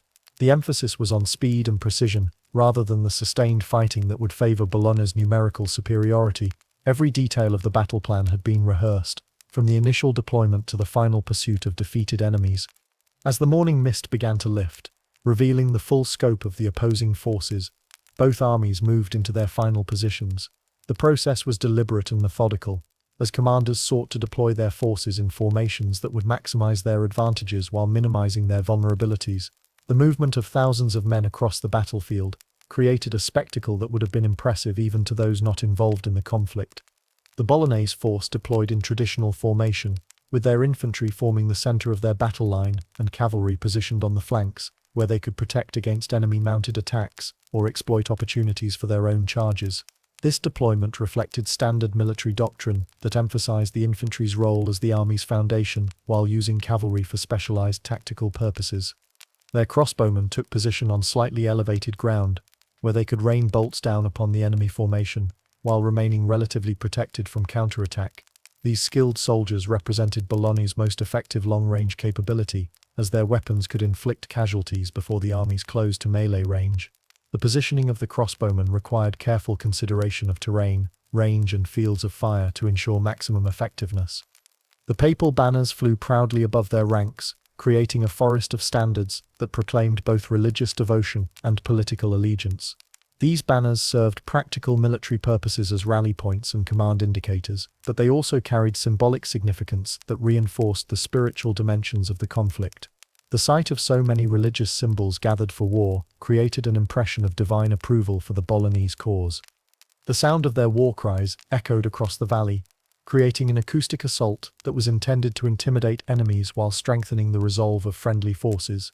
These shouts included not only traditional battle cries, but also religious invocations and references to the stolen bucket that had brought them to this field. The collective voice of thousands of men created a sound that seemed to shake the very ground beneath their feet. The Modenese army arranged itself differently, with their heavy cavalry concentrated for a single decisive charge that would determine the battle's outcome. This deployment reflected their understanding that victory required breaking the enemy's will rather than engaging in a prolonged contest of attrition. The concentration of their mounted strength created a formation that was potentially devastating, but also inherently risky. Their infantry, though outnumbered, formed a solid defensive line that would hold the enemy in place until the cavalry could strike. These soldiers understood that their role was to fix the Bolognese forces in position rather than to achieve victory through their own efforts. Their discipline and willingness to sacrifice themselves for the greater tactical plan would prove crucial to the battle's outcome. Behind them, the bucket standard swayed in the breeze, a wooden reminder of the prize they were determined to keep. The trophy had become more than a symbol. It was now a tangible representation of Modena's ability to challenge papal authority and emerge victorious. The sight of the bucket, surrounded by imperial banners and protected by devoted soldiers, created a powerful image that inspired the Modenese troops while enraging their opponents. The battle began at midday, when the sun had finally burned away the morning mist and revealed the full scope of the opposing forces. The timing was significant, as commanders on both sides preferred to fight with clear visibility that would allow them to control their forces and respond to changing tactical situations. The moment of engagement arrived not through accident, but through careful calculation by leaders who understood the importance of choosing the right moment to begin the deadly work. The Bolognese crossbowmen opened the engagement, their bolts arcing through the clear autumn air to strike the Modenese shields with sounds that echoed across the battlefield like deadly rain on a tile roof. The crossbow bolts, each one carefully aimed by skilled soldiers, represented the technological advantage that Bologna hoped would overcome Modenese tactical superiority. The sound of metal striking wood echoed across the battlefield, followed by the cries of wounded men and the neighing of frightened horses. The effectiveness of the crossbow barrage was limited by the range and the protective formation adopted by the Modenese forces, but it succeeded in inflicting casualties and creating the psychological pressure that accompanied being under fire. The sight of their comrades falling to enemy missiles tested the discipline of soldiers who had to maintain their positions while death fell from the sky around them. The Modenese response was immediate and devastating, demonstrating the tactical expertise that had been developed through years of imperial military service. Their cavalry, held in reserve until this crucial moment, launched a coordinated charge that shattered the Bolognese left flank with the impact of a thunderbolt striking the earth. The thunder of hooves on the hard ground was audible across the entire battlefield, creating a sound that seemed to announce the arrival of divine judgment. The sight of hundreds of armored knights bearing down upon them, their lances leveled and their horses in full gallop, caused panic among the Bolognese infantry, who found themselves directly in the path of the charge. The psychological impact of a cavalry charge was often as important as its physical effect, as soldiers who broke ranks and fled could cause the collapse of entire formations through their example. The initial cavalry charge was a masterpiece of medieval warfare, executed with the precision that came from years of training and experience in similar situations. The Modenese knights struck the Bolognese line like a hammer blow delivered by the gods themselves, their lances finding gaps in armor with the accuracy that marked true masters of mounted combat. The impact was both physical and psychological, as the sight of their comrades falling beneath enemy hooves caused many Bolognese soldiers to break ranks and flee. The charge was not a single event, but a coordinated series of attacks that exploited every weakness in the enemy formation. The leading knights penetrated deep into the Bolognese ranks, creating gaps that were immediately exploited by following waves of cavalry. The coordination required for such an attack represented months of training and planning, as each unit had to arrive at precisely the right moment to achieve maximum impact. The horses themselves were participants in the violence, trained to strike with their hooves and bite with their teeth when their riders became engaged in melee combat. These animals, bred specifically for warfare, showed none of the fear that might have characterized civilian mounts. Their training had prepared them for the sounds, sights, and smells of battle, making them weapons as deadly as the men who rode them. But the battle was far from over, as the Bolognese centre held firm against the initial assault. Their pikemen formed a bristling hedge of steel that the Modenese cavalry could not easily penetrate, creating a tactical stalemate that would test the endurance and discipline of both armies. The fighting became a deadly dance of advance and retreat, as cavalry charges were met with disciplined infantry resistance that turned the battlefield into a maze of violence and confusion. The clash of weapons created a constant din that could be heard for miles, a symphony of destruction that included the ring of steel on steel, the splintering of wooden shields, and the screams of wounded men and horses. This acoustic assault was as much a part of medieval warfare as the physical violence, creating an environment where communication became nearly impossible and commanders had to rely on visual signals and predetermined plans. The cries of wounded men punctuated the broader chaos of combat, serving as grim reminders of the human cost of the conflict. These sounds included not only screams of pain but also calls for help, prayers for salvation, and final words that would never be heard by loved ones. The battlefield became a theatre of human suffering that tested the resolve of even the most experienced soldiers. The bucket standard, carried in the thick of the fighting, became a focal point for both armies as the battle raged around this humble symbol. Bolognese soldiers fought desperately to reclaim their stolen symbol, viewing its recovery as essential to their city's honor and their own salvation. Modenese warriors died defending it, understanding that its loss would mean the failure of their entire enterprise and the destruction of their city's reputation. The fighting around the bucket was particularly fierce, as soldiers from both armies converged on the area where the standard flew.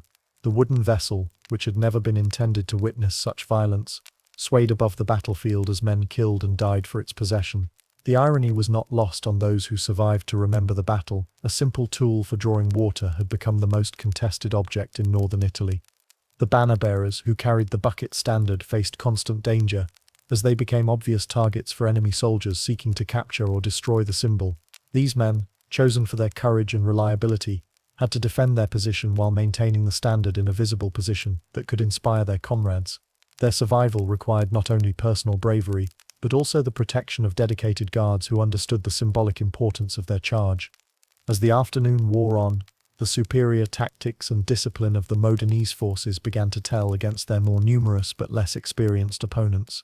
Their cavalry, supported by well-coordinated infantry advances, systematically broke down the Bolognese resistance through a series of carefully planned attacks that exploited every weakness in their formation. The battle became a demonstration of how tactical skill could overcome numerical superiority when properly applied. The Modenese commanders had planned their battle in phases, with each attack designed to achieve specific objectives that would contribute to overall victory. This systematic approach required exceptional discipline and coordination, as individual units had to subordinate their immediate interests to the broader tactical plan. The success of this approach demonstrated the value of professional military leadership and extensive preparation. The Papal army, despite its numerical advantage, found itself fighting on multiple fronts as the Modenese commanders exploited every weakness in their formation.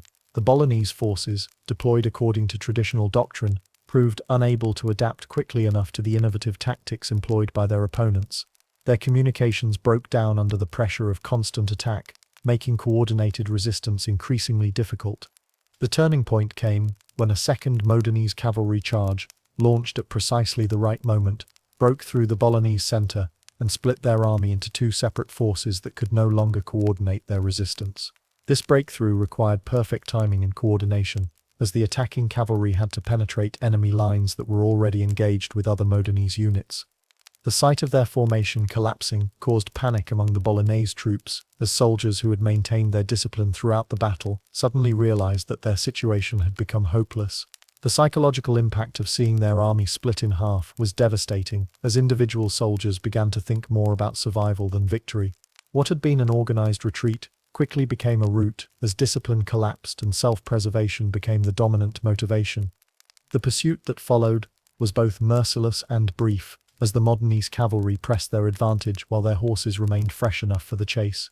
The fleeing Bolognese soldiers, many of them wounded and all of them exhausted, provided easy targets for mounted opponents who could overtake them at will. The fields around Zappolino were soon littered with the bodies of men who had died for the sake of a wooden bucket, their blood soaking into the earth that farmers would till again come spring. The pursuit was not random but carefully controlled, as Modenese commanders sought to maximize enemy casualties, while preserving their own forces for potential future conflicts. The cavalry units that had broken the Bolognese formation continued their attack for precisely as long as their tactical situation allowed, then withdrew to avoid potential counterattacks or ambushes that might reverse their victory. As the sun began to set over the battlefield of Zappolino, painting the sky in shades of red that seemed to reflect the blood spilled on the ground below, the outcome was no longer in doubt.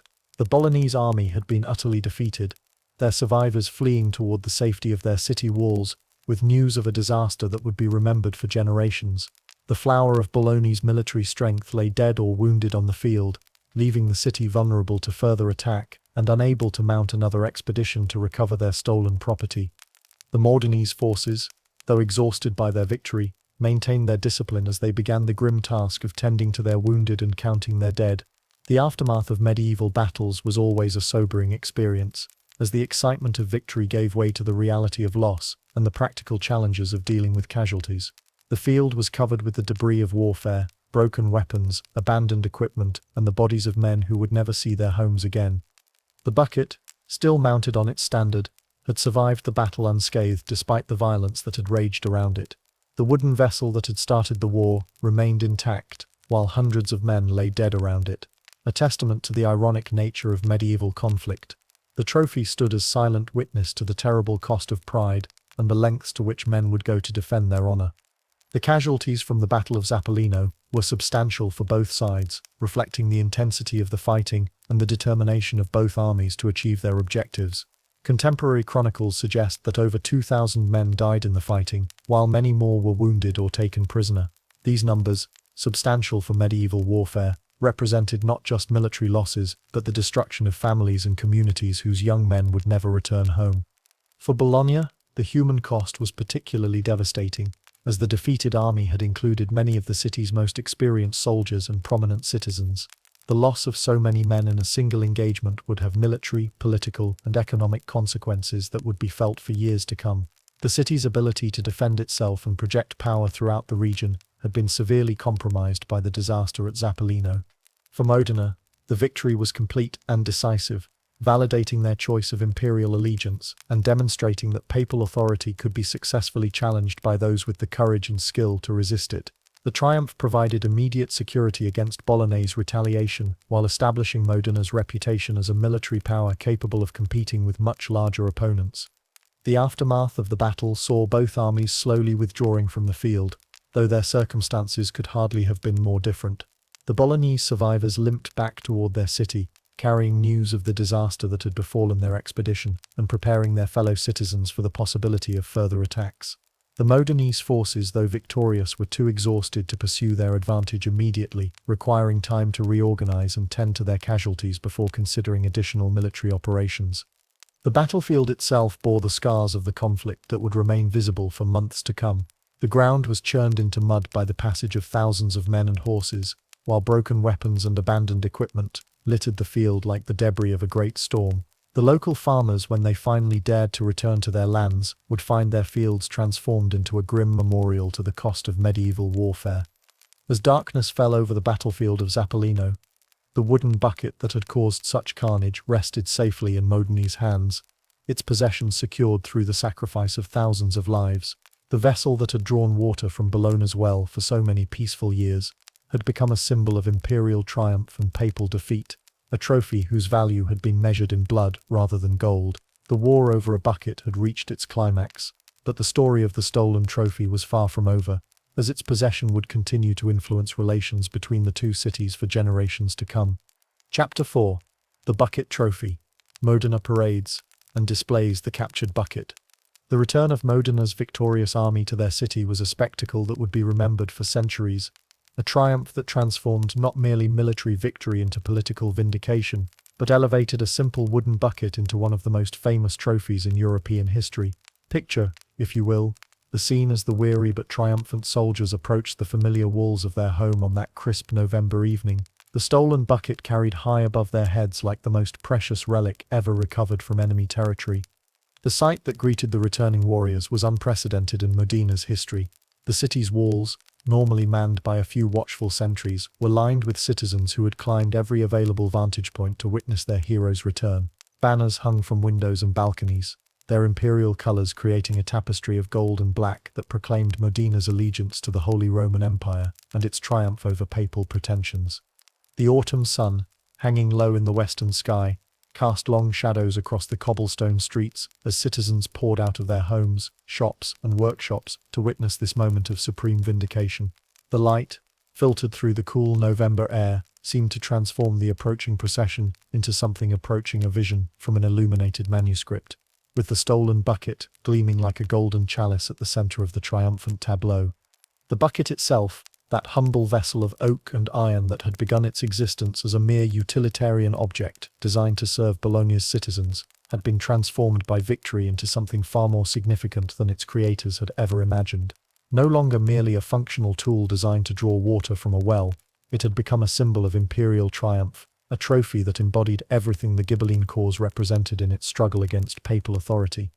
The wood, darkened by years of faithful service, and now bearing the dust of battle like a warrior's scars, seemed to glow with an almost mystical significance as it swayed above the cheering crowd. The oak, originally selected from trees that had grown in the forests surrounding Bologna, had become through its capture a symbol of how even the most deeply rooted elements of enemy strength could be torn away by superior courage and tactical skill. The iron bands that reinforced the bucket's structure, forged by Bologna's finest smiths and intended to ensure the vessel's longevity, now served a different purpose entirely. They had become the chains that bound Bologna's pride to Modena's triumph, permanent reminders that the finest craftsmanship meant nothing when not defended by adequate military force. The metal, which had once gleamed bright with civic pride, now bore the patina of conquest. The procession that carried the bucket through Modena's streets was carefully orchestrated to maximize its impact on both the citizens and any foreign observers who might be present to witness this unprecedented display of Ghibelline success. The planning for this triumphal entry had begun even before the army's departure for Zappolino, as Modena's leaders understood that the manner of victory's celebration would be almost as important as the victory itself. At the head of the column rode the victorious commanders, their armor still bearing the dents and scratches of recent combat, like badges of honor that proclaimed their personal participation in the great victory.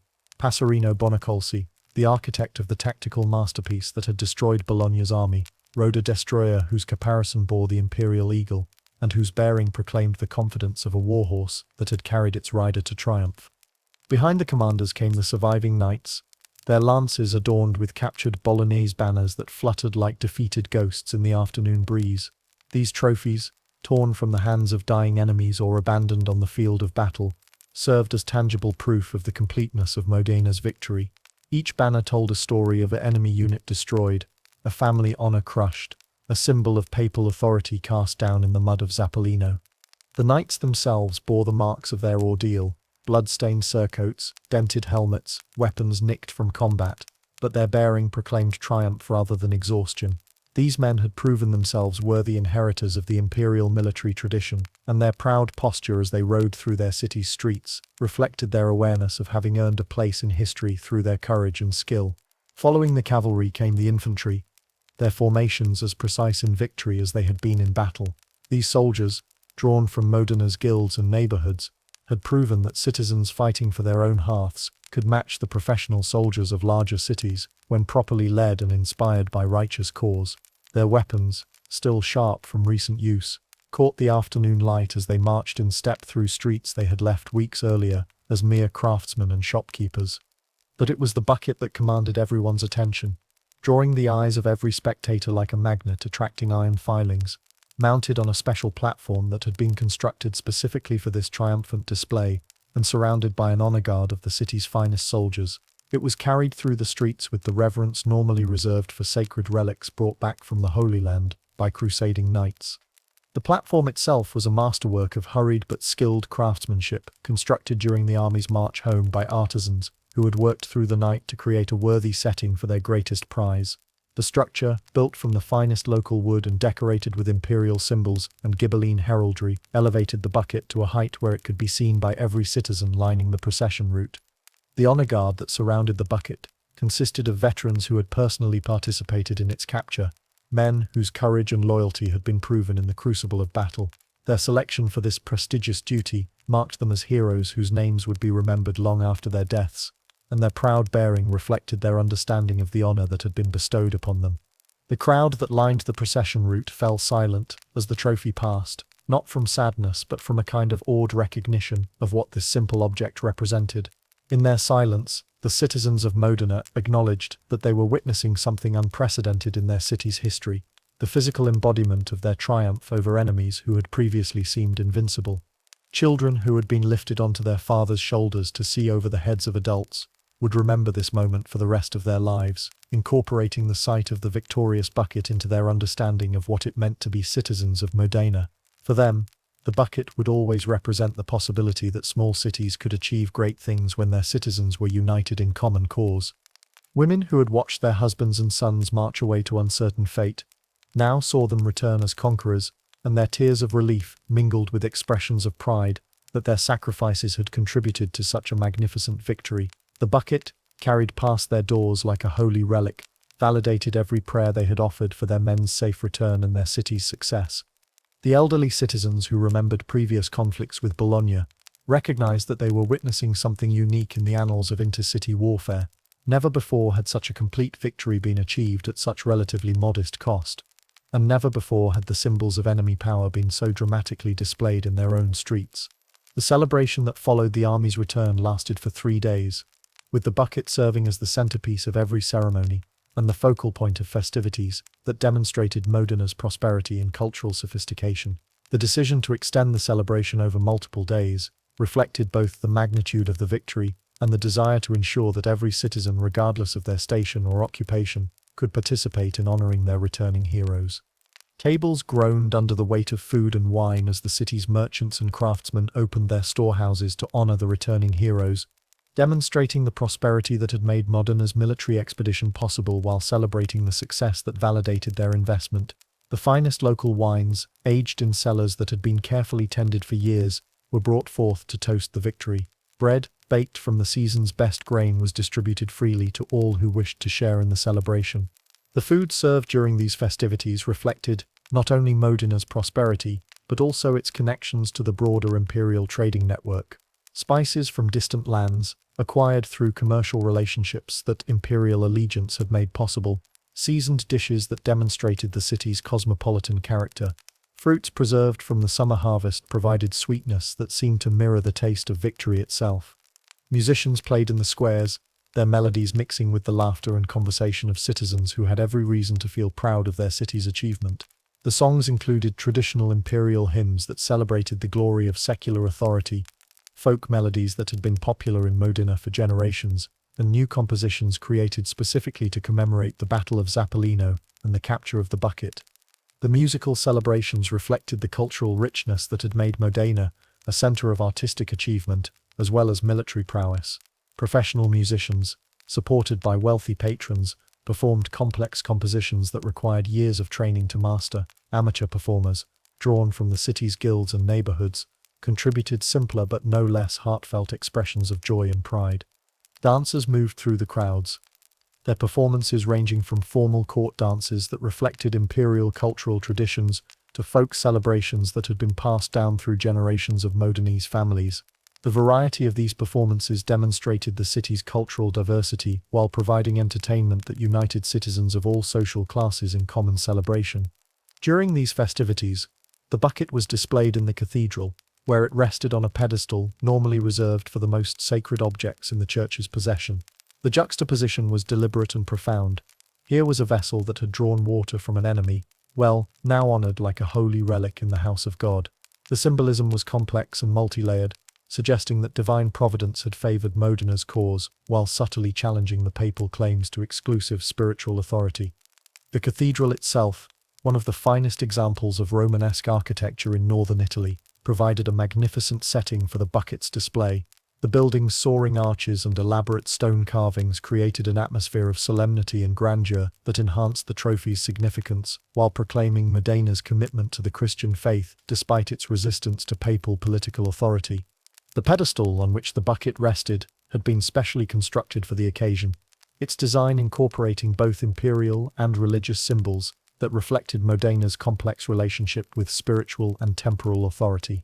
The structure elevated the bucket to eye level for most viewers, while surrounding it with decorative elements that proclaimed the divine approval of Ghibelline principles.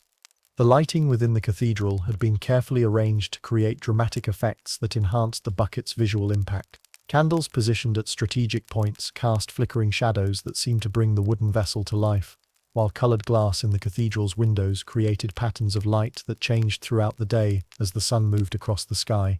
The symbolism was not lost on the citizens who filed past to pay their respects, each understanding that they were witnessing something unprecedented in the annals of warfare.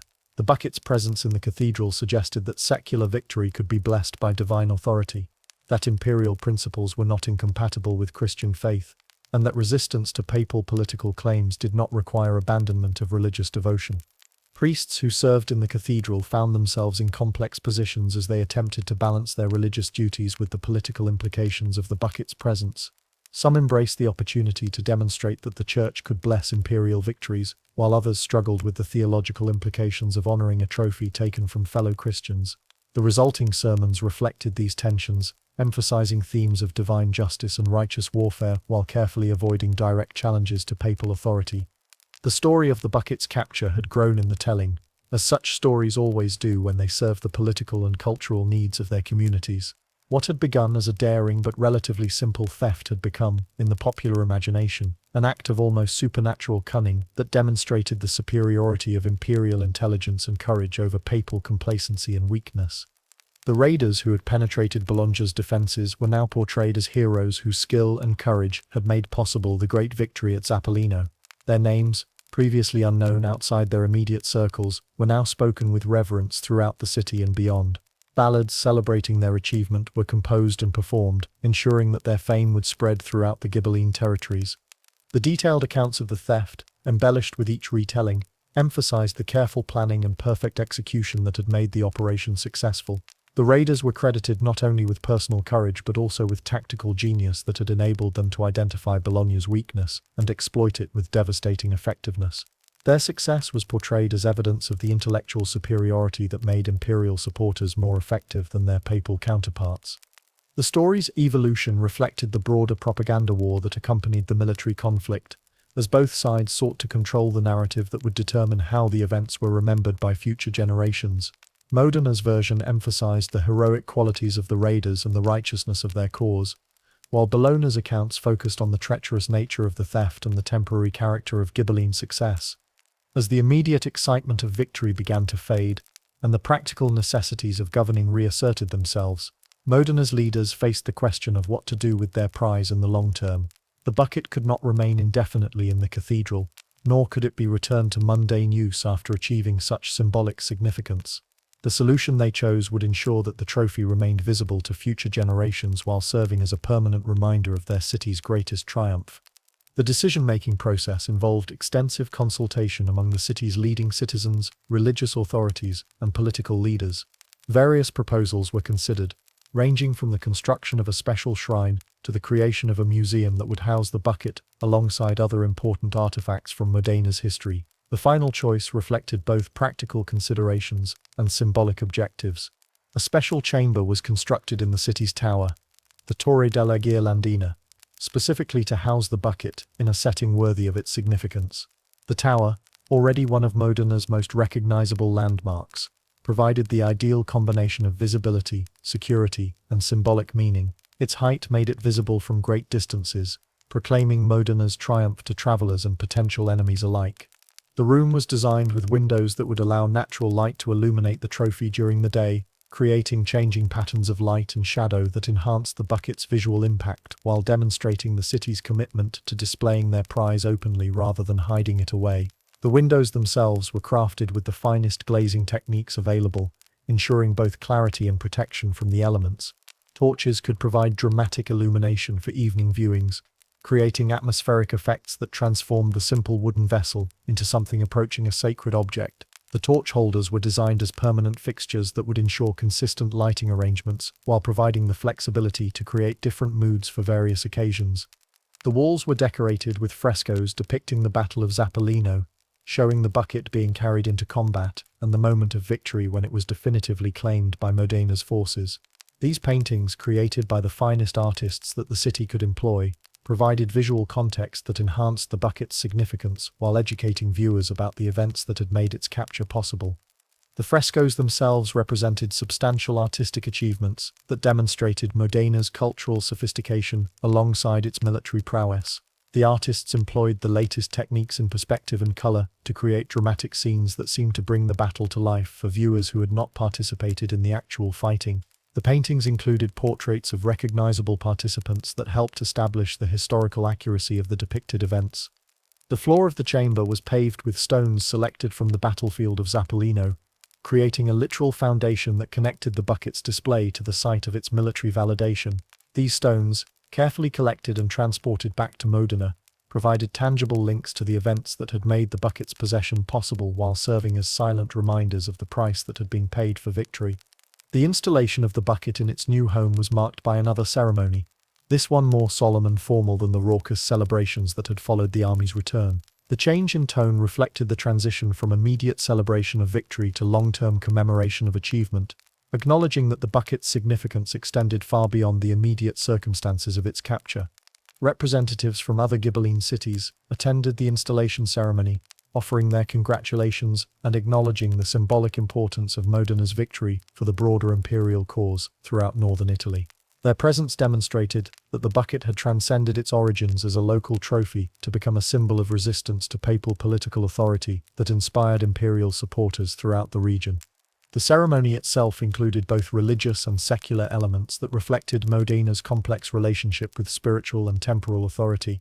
Prayers were offered for continued divine favor, while speeches emphasized the secular virtues of courage, loyalty, and military skill that had made victory possible. The combination acknowledged that success required both human effort and divine blessing. The bucket had become more than a local trophy. It was now a symbol of the entire imperial cause in northern Italy, a tangible demonstration that papal pretensions could be successfully challenged by those with sufficient courage and skill. Its presence in Modena provided inspiration to imperial supporters while serving as a warning to those who might consider challenging Ghibelline authority. The tower chamber, where the bucket was housed, became a place of pilgrimage for visitors from across the region, who came not merely to see a trophy, but to witness physical proof that the seemingly impossible could be achieved through proper combination of planning, courage, and divine favor. Merchants traveling through Modena made time to visit the trophy, often bringing reports of how news of the victory had spread throughout the known world. The visitors' accounts provided valuable intelligence about the broader impact of Modena's victory, as they reported reactions from cities throughout Italy and beyond. Some brought news of celebrations in other Ghibelline territories, where Modena's success had encouraged resistance to papal authority. Others reported confusion and dismay in Guelph cities, where citizens struggled to understand how such a complete defeat had been inflicted on forces that had seemed invincible.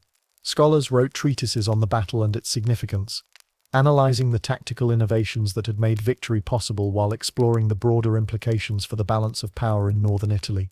These academic works ensured that the lessons of Zappolino would be preserved for future generations while establishing the intellectual framework for understanding the conflict's historical importance. The scholarly attention reflected the recognition that the War of the Bucket represented something more than a simple dispute between neighboring cities. Academic analysis emphasized the conflict's role in the broader struggle between papal and imperial authority, its demonstration of how tactical innovation could overcome numerical superiority, and its illustration of the powerful role that symbols could play in medieval warfare. Poets composed verses celebrating the unlikely catalyst that had brought such glory to the imperial cause, creating literary works that ensured the bucket's fame would spread far beyond the immediate participants in the conflict. These poetic accounts, often embellished with supernatural elements and heroic exaggeration, made the story accessible to audiences who might not be interested in military or political analysis.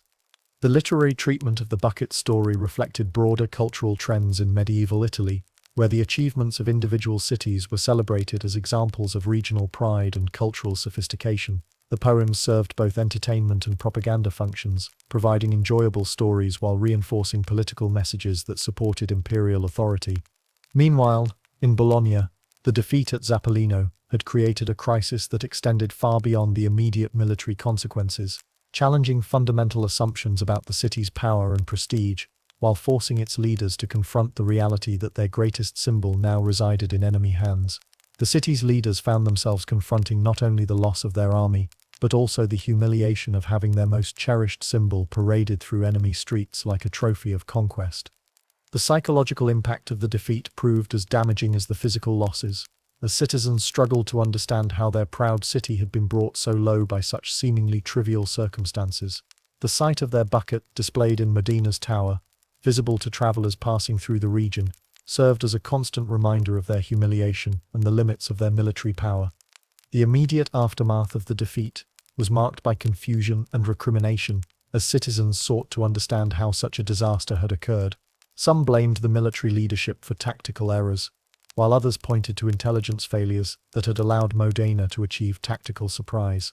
Still others argued that the entire expedition had been misconceived, pursuing objectives that were not worth the risks involved. The Bolognese response to their defeat was complex and multifaceted, reflecting the diverse interests and perspectives within the city's population. Some citizens called for immediate preparation for a new expedition to recover the bucket, arguing that the city's honor could never be restored while their symbol remained in enemy hands. This faction emphasized the symbolic importance of the bucket and the need to demonstrate that Bologna would not accept such humiliation passively. Others, sobered by the terrible cost of the first attempt, counseled patience and suggested that the bucket's symbolic importance had been artificially inflated by the circumstances of its theft. This group argued for a more measured response that would avoid the mistakes that had led to the disaster at Zappolino, while seeking alternative ways to restore the city's reputation and prestige. The debate over how to respond to the defeat revealed deep divisions within Bologna's society that had previously been obscured by the city's prosperity and success. The merchant classes, who had suffered significant losses when their investments in the military expedition failed to produce victory, were reluctant to finance another costly campaign whose outcome remained uncertain. The merchants' reluctance reflected not only financial considerations but also their broader concern that military adventures were diverting resources from the commercial activities that had made Bologna prosperous. They argued that the city's true strength lay in its economic power rather than its military capabilities, and that efforts should focus on rebuilding commercial relationships rather than pursuing military revenge. The artisan guilds, many of whose members had died at Zappolino, questioned whether any piece of wood was worth such sacrifice of human life. Their opposition to further military action reflected both the personal losses they had suffered and their practical concern that additional casualties would undermine the skilled workforce that was essential to the city's economic prosperity. The nobility, whose honor had been most directly challenged by the defeat, remained committed to eventual recovery of the bucket, but disagreed about the timing and methods of such an attempt. Some favored immediate action, while the memory of the defeat remained fresh, while others argued for careful preparation that would ensure success in any future confrontation. As months passed, and the immediate shock of defeat began to fade, Bologna's leaders found themselves forced to confront the reality that the bucket was likely lost forever, at least in the foreseeable future. The recognition that military recovery was impractical led to efforts to diminish the bucket's symbolic importance, while finding alternative ways to restore the city's reputation and morale. The construction of a new well bucket became not merely a practical necessity, but a symbolic act of defiance, a declaration that the city's life would continue despite the loss of its most cherished symbol. The new bucket, crafted by the same artisans who had created the original, was deliberately made to be even more beautiful and functional than its predecessor, demonstrating that Bologna's creative capabilities remained undiminished despite military defeat. The new bucket's creation involved the finest craftsmen in the city, who donated their skills to ensure that the replacement would surpass the original in both beauty and functionality. The wood was selected from the finest oak available, while the iron fittings were forged using techniques that represented the latest advances in metallurgy. The result was a vessel that proclaimed Bologna's continuing prosperity and technical sophistication. The installation of the new bucket was marked by ceremonies that emphasized continuity rather than replacement, acknowledging the loss of the original while celebrating the resilience that enabled the city to continue its essential functions. The citizens who gathered around the well spoke not of what had been lost but of what endured, the community's commitment to mutual support, the traditions that bound them together, and the resilience that had enabled them to survive countless challenges throughout their history. The new bucket began its service quietly, without fanfare, drawing the same clear water that had sustained the city for generations. Its humble inauguration reflected a deliberate decision to emphasize practical function over symbolic meaning, demonstrating that Bologna would not allow the loss of one object, however significant, to disrupt the essential activities that maintained community life. Yet, even as Bologna adapted to life without their stolen symbol, the knowledge that the original bucket remained in enemy hands continued to influence the city's political and cultural development in subtle but significant ways. The loss became part of the city's collective memory, a reminder of the dangers of hubris and the importance of maintaining constant vigilance against those who would challenge their independence and prosperity. The bucket's absence created a psychological void that was filled by increased attention to other symbols and traditions that connected the present to the city's glorious past. Religious festivals became more elaborate, architectural projects received increased funding, and artistic patronage expanded as the city sought to demonstrate its continuing vitality despite military defeat. In Modena, the bucket's presence continued to shape the city's identity in profound ways that extended far beyond its immediate symbolic significance. Visitors to the tower chamber often commented on the strange power of the simple wooden vessel, how it seemed to embody not just victory but the entire spirit of their imperial allegiance and their determination to resist papal political authority. The bucket had become a lens through which the city viewed itself, a reminder of their capacity for bold action and their willingness to defend their principles regardless of the cost or risk involved. Its presence validated their choice of imperial allegiance while providing tangible proof that small cities could achieve great things when their citizens were united in common cause. The story of the bucket began to attract attention from chroniclers and historians throughout Europe, who were fascinated by the seemingly absurd circumstances that had led to such a significant military conflict and its unexpected resolution. The War of the Oaken Bucket, as it came to be known in scholarly circles, was cited as an example of how the fierce pride of medieval Italian cities could transform the smallest incidents into matters of life and death.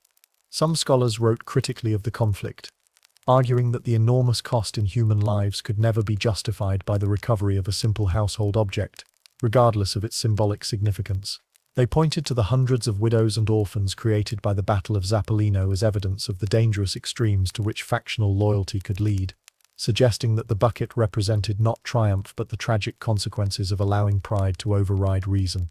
Others, however, saw deeper significance in the conflict, arguing that the bucket had become a symbol of principles that transcended its material nature: the importance of honor in maintaining social order, the necessity of defending one's community against insult, and the value of maintaining traditions that connected the present to the past. From this perspective, the war had been fought not for a piece of wood, but for the preservation of everything that made civilized life possible. The bucket's influence extended beyond the immediate participants in the conflict, affecting the behavior of other Italian cities that observed the response the theft had provoked. Other Italian cities, observing the catastrophic consequences that had followed what seemed like a minor provocation, became more cautious about actions that might be perceived as insults to their neighbors, recognizing that even seemingly trivial incidents could escalate into full-scale warfare. The knowledge that even a minor provocation could escalate into devastating military conflict encouraged greater diplomatic care in intercity relations, leading to the development of more sophisticated mechanisms for resolving disputes before they could reach the point of armed confrontation. The bucket's story became a cautionary tale that influenced diplomatic practice throughout northern Italy. The religious implications of the conflict were also significant, extending far beyond the immediate participants to influence the broader struggle between papal and imperial authority throughout Europe.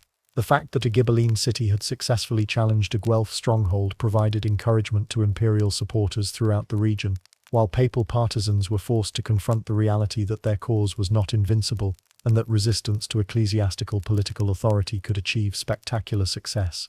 The bucket, displayed in Modena's tower, served as a constant reminder of the limits of papal authority and the possibility of successful resistance to ecclesiastical power.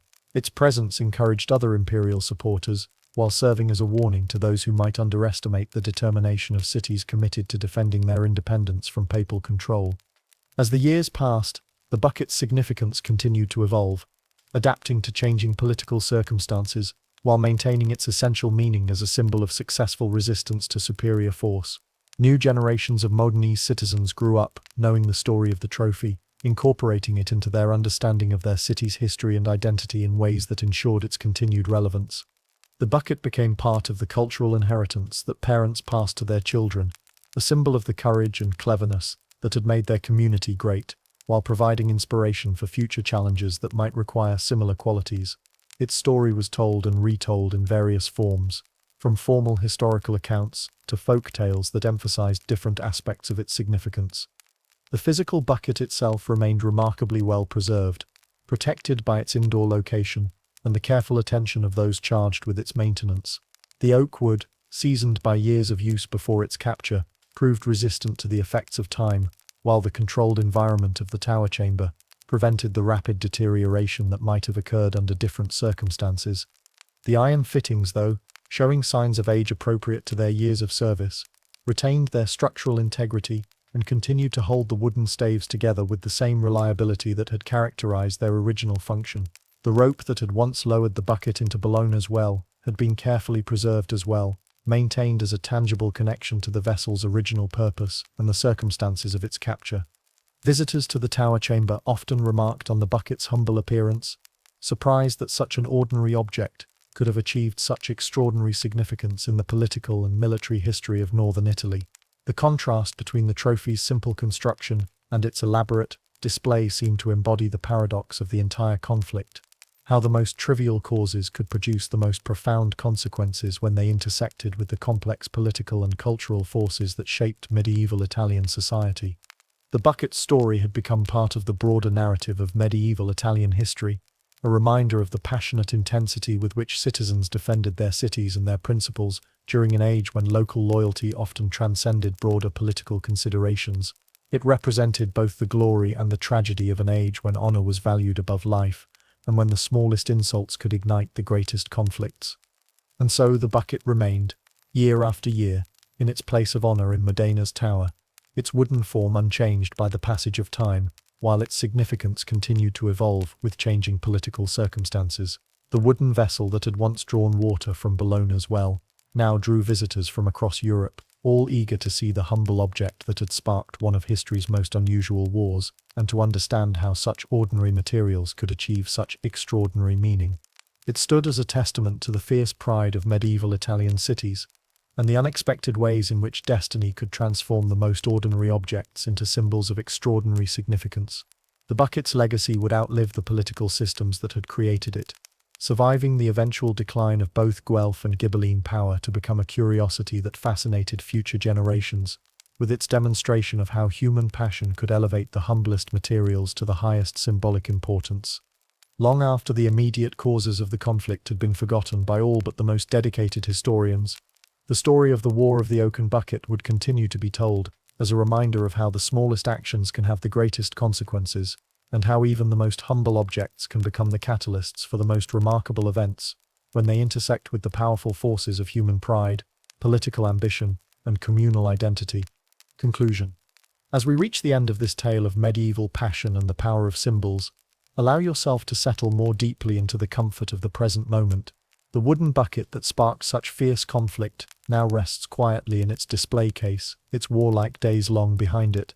The passionate voices that once called for battle have been silenced by the passage of centuries, and the city walls that once rang with the sounds of preparation for war now echo only with the gentle footsteps of tourists and the soft conversations of guides.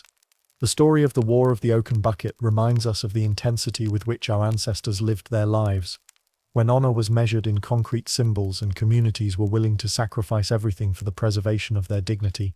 In our modern world, where conflicts are often abstract and causes can seem distant, there is something almost reassuring about the directness of medieval passion, the way a simple wooden bucket could embody everything that mattered to entire cities. Yet there is also a gentle lesson in this tale about the importance of perspective. The bucket that once seemed worth dying for now appears to visitors as a quaint curiosity, a reminder of how the passage of time can transform even the most serious conflicts into sources of wonder and reflection. What seemed like matters of ultimate importance to one generation become the fascinating stories that lull another generation to sleep. As you drift toward your own peaceful rest, consider how the bucket story might speak to our own times. In a world often divided by seemingly irreconcilable differences, perhaps there is wisdom in remembering that even the fiercest conflicts eventually find their resolution in the quiet chambers of memory, where symbols rest peacefully and stories are told with the gentle voice of understanding rather than the harsh tones of battle. The bucket waits still in Modena, patient and silent, no longer a prize to be fought over, but a bridge between past and present, a reminder that even the most humble objects can connect us to the great human story of which we are all part. Let its tale carry you gently into dreams where the passionate struggles of the past can transform into the peaceful wisdom of the present, and where all conflicts eventually find their rest in the quiet chambers of time. Sleep well, knowing that tomorrow's challenges, like yesterday's battles, will eventually find their place in the great tapestry of human experience, where every thread, no matter how small, contributes to the beautiful and complex pattern of our shared story.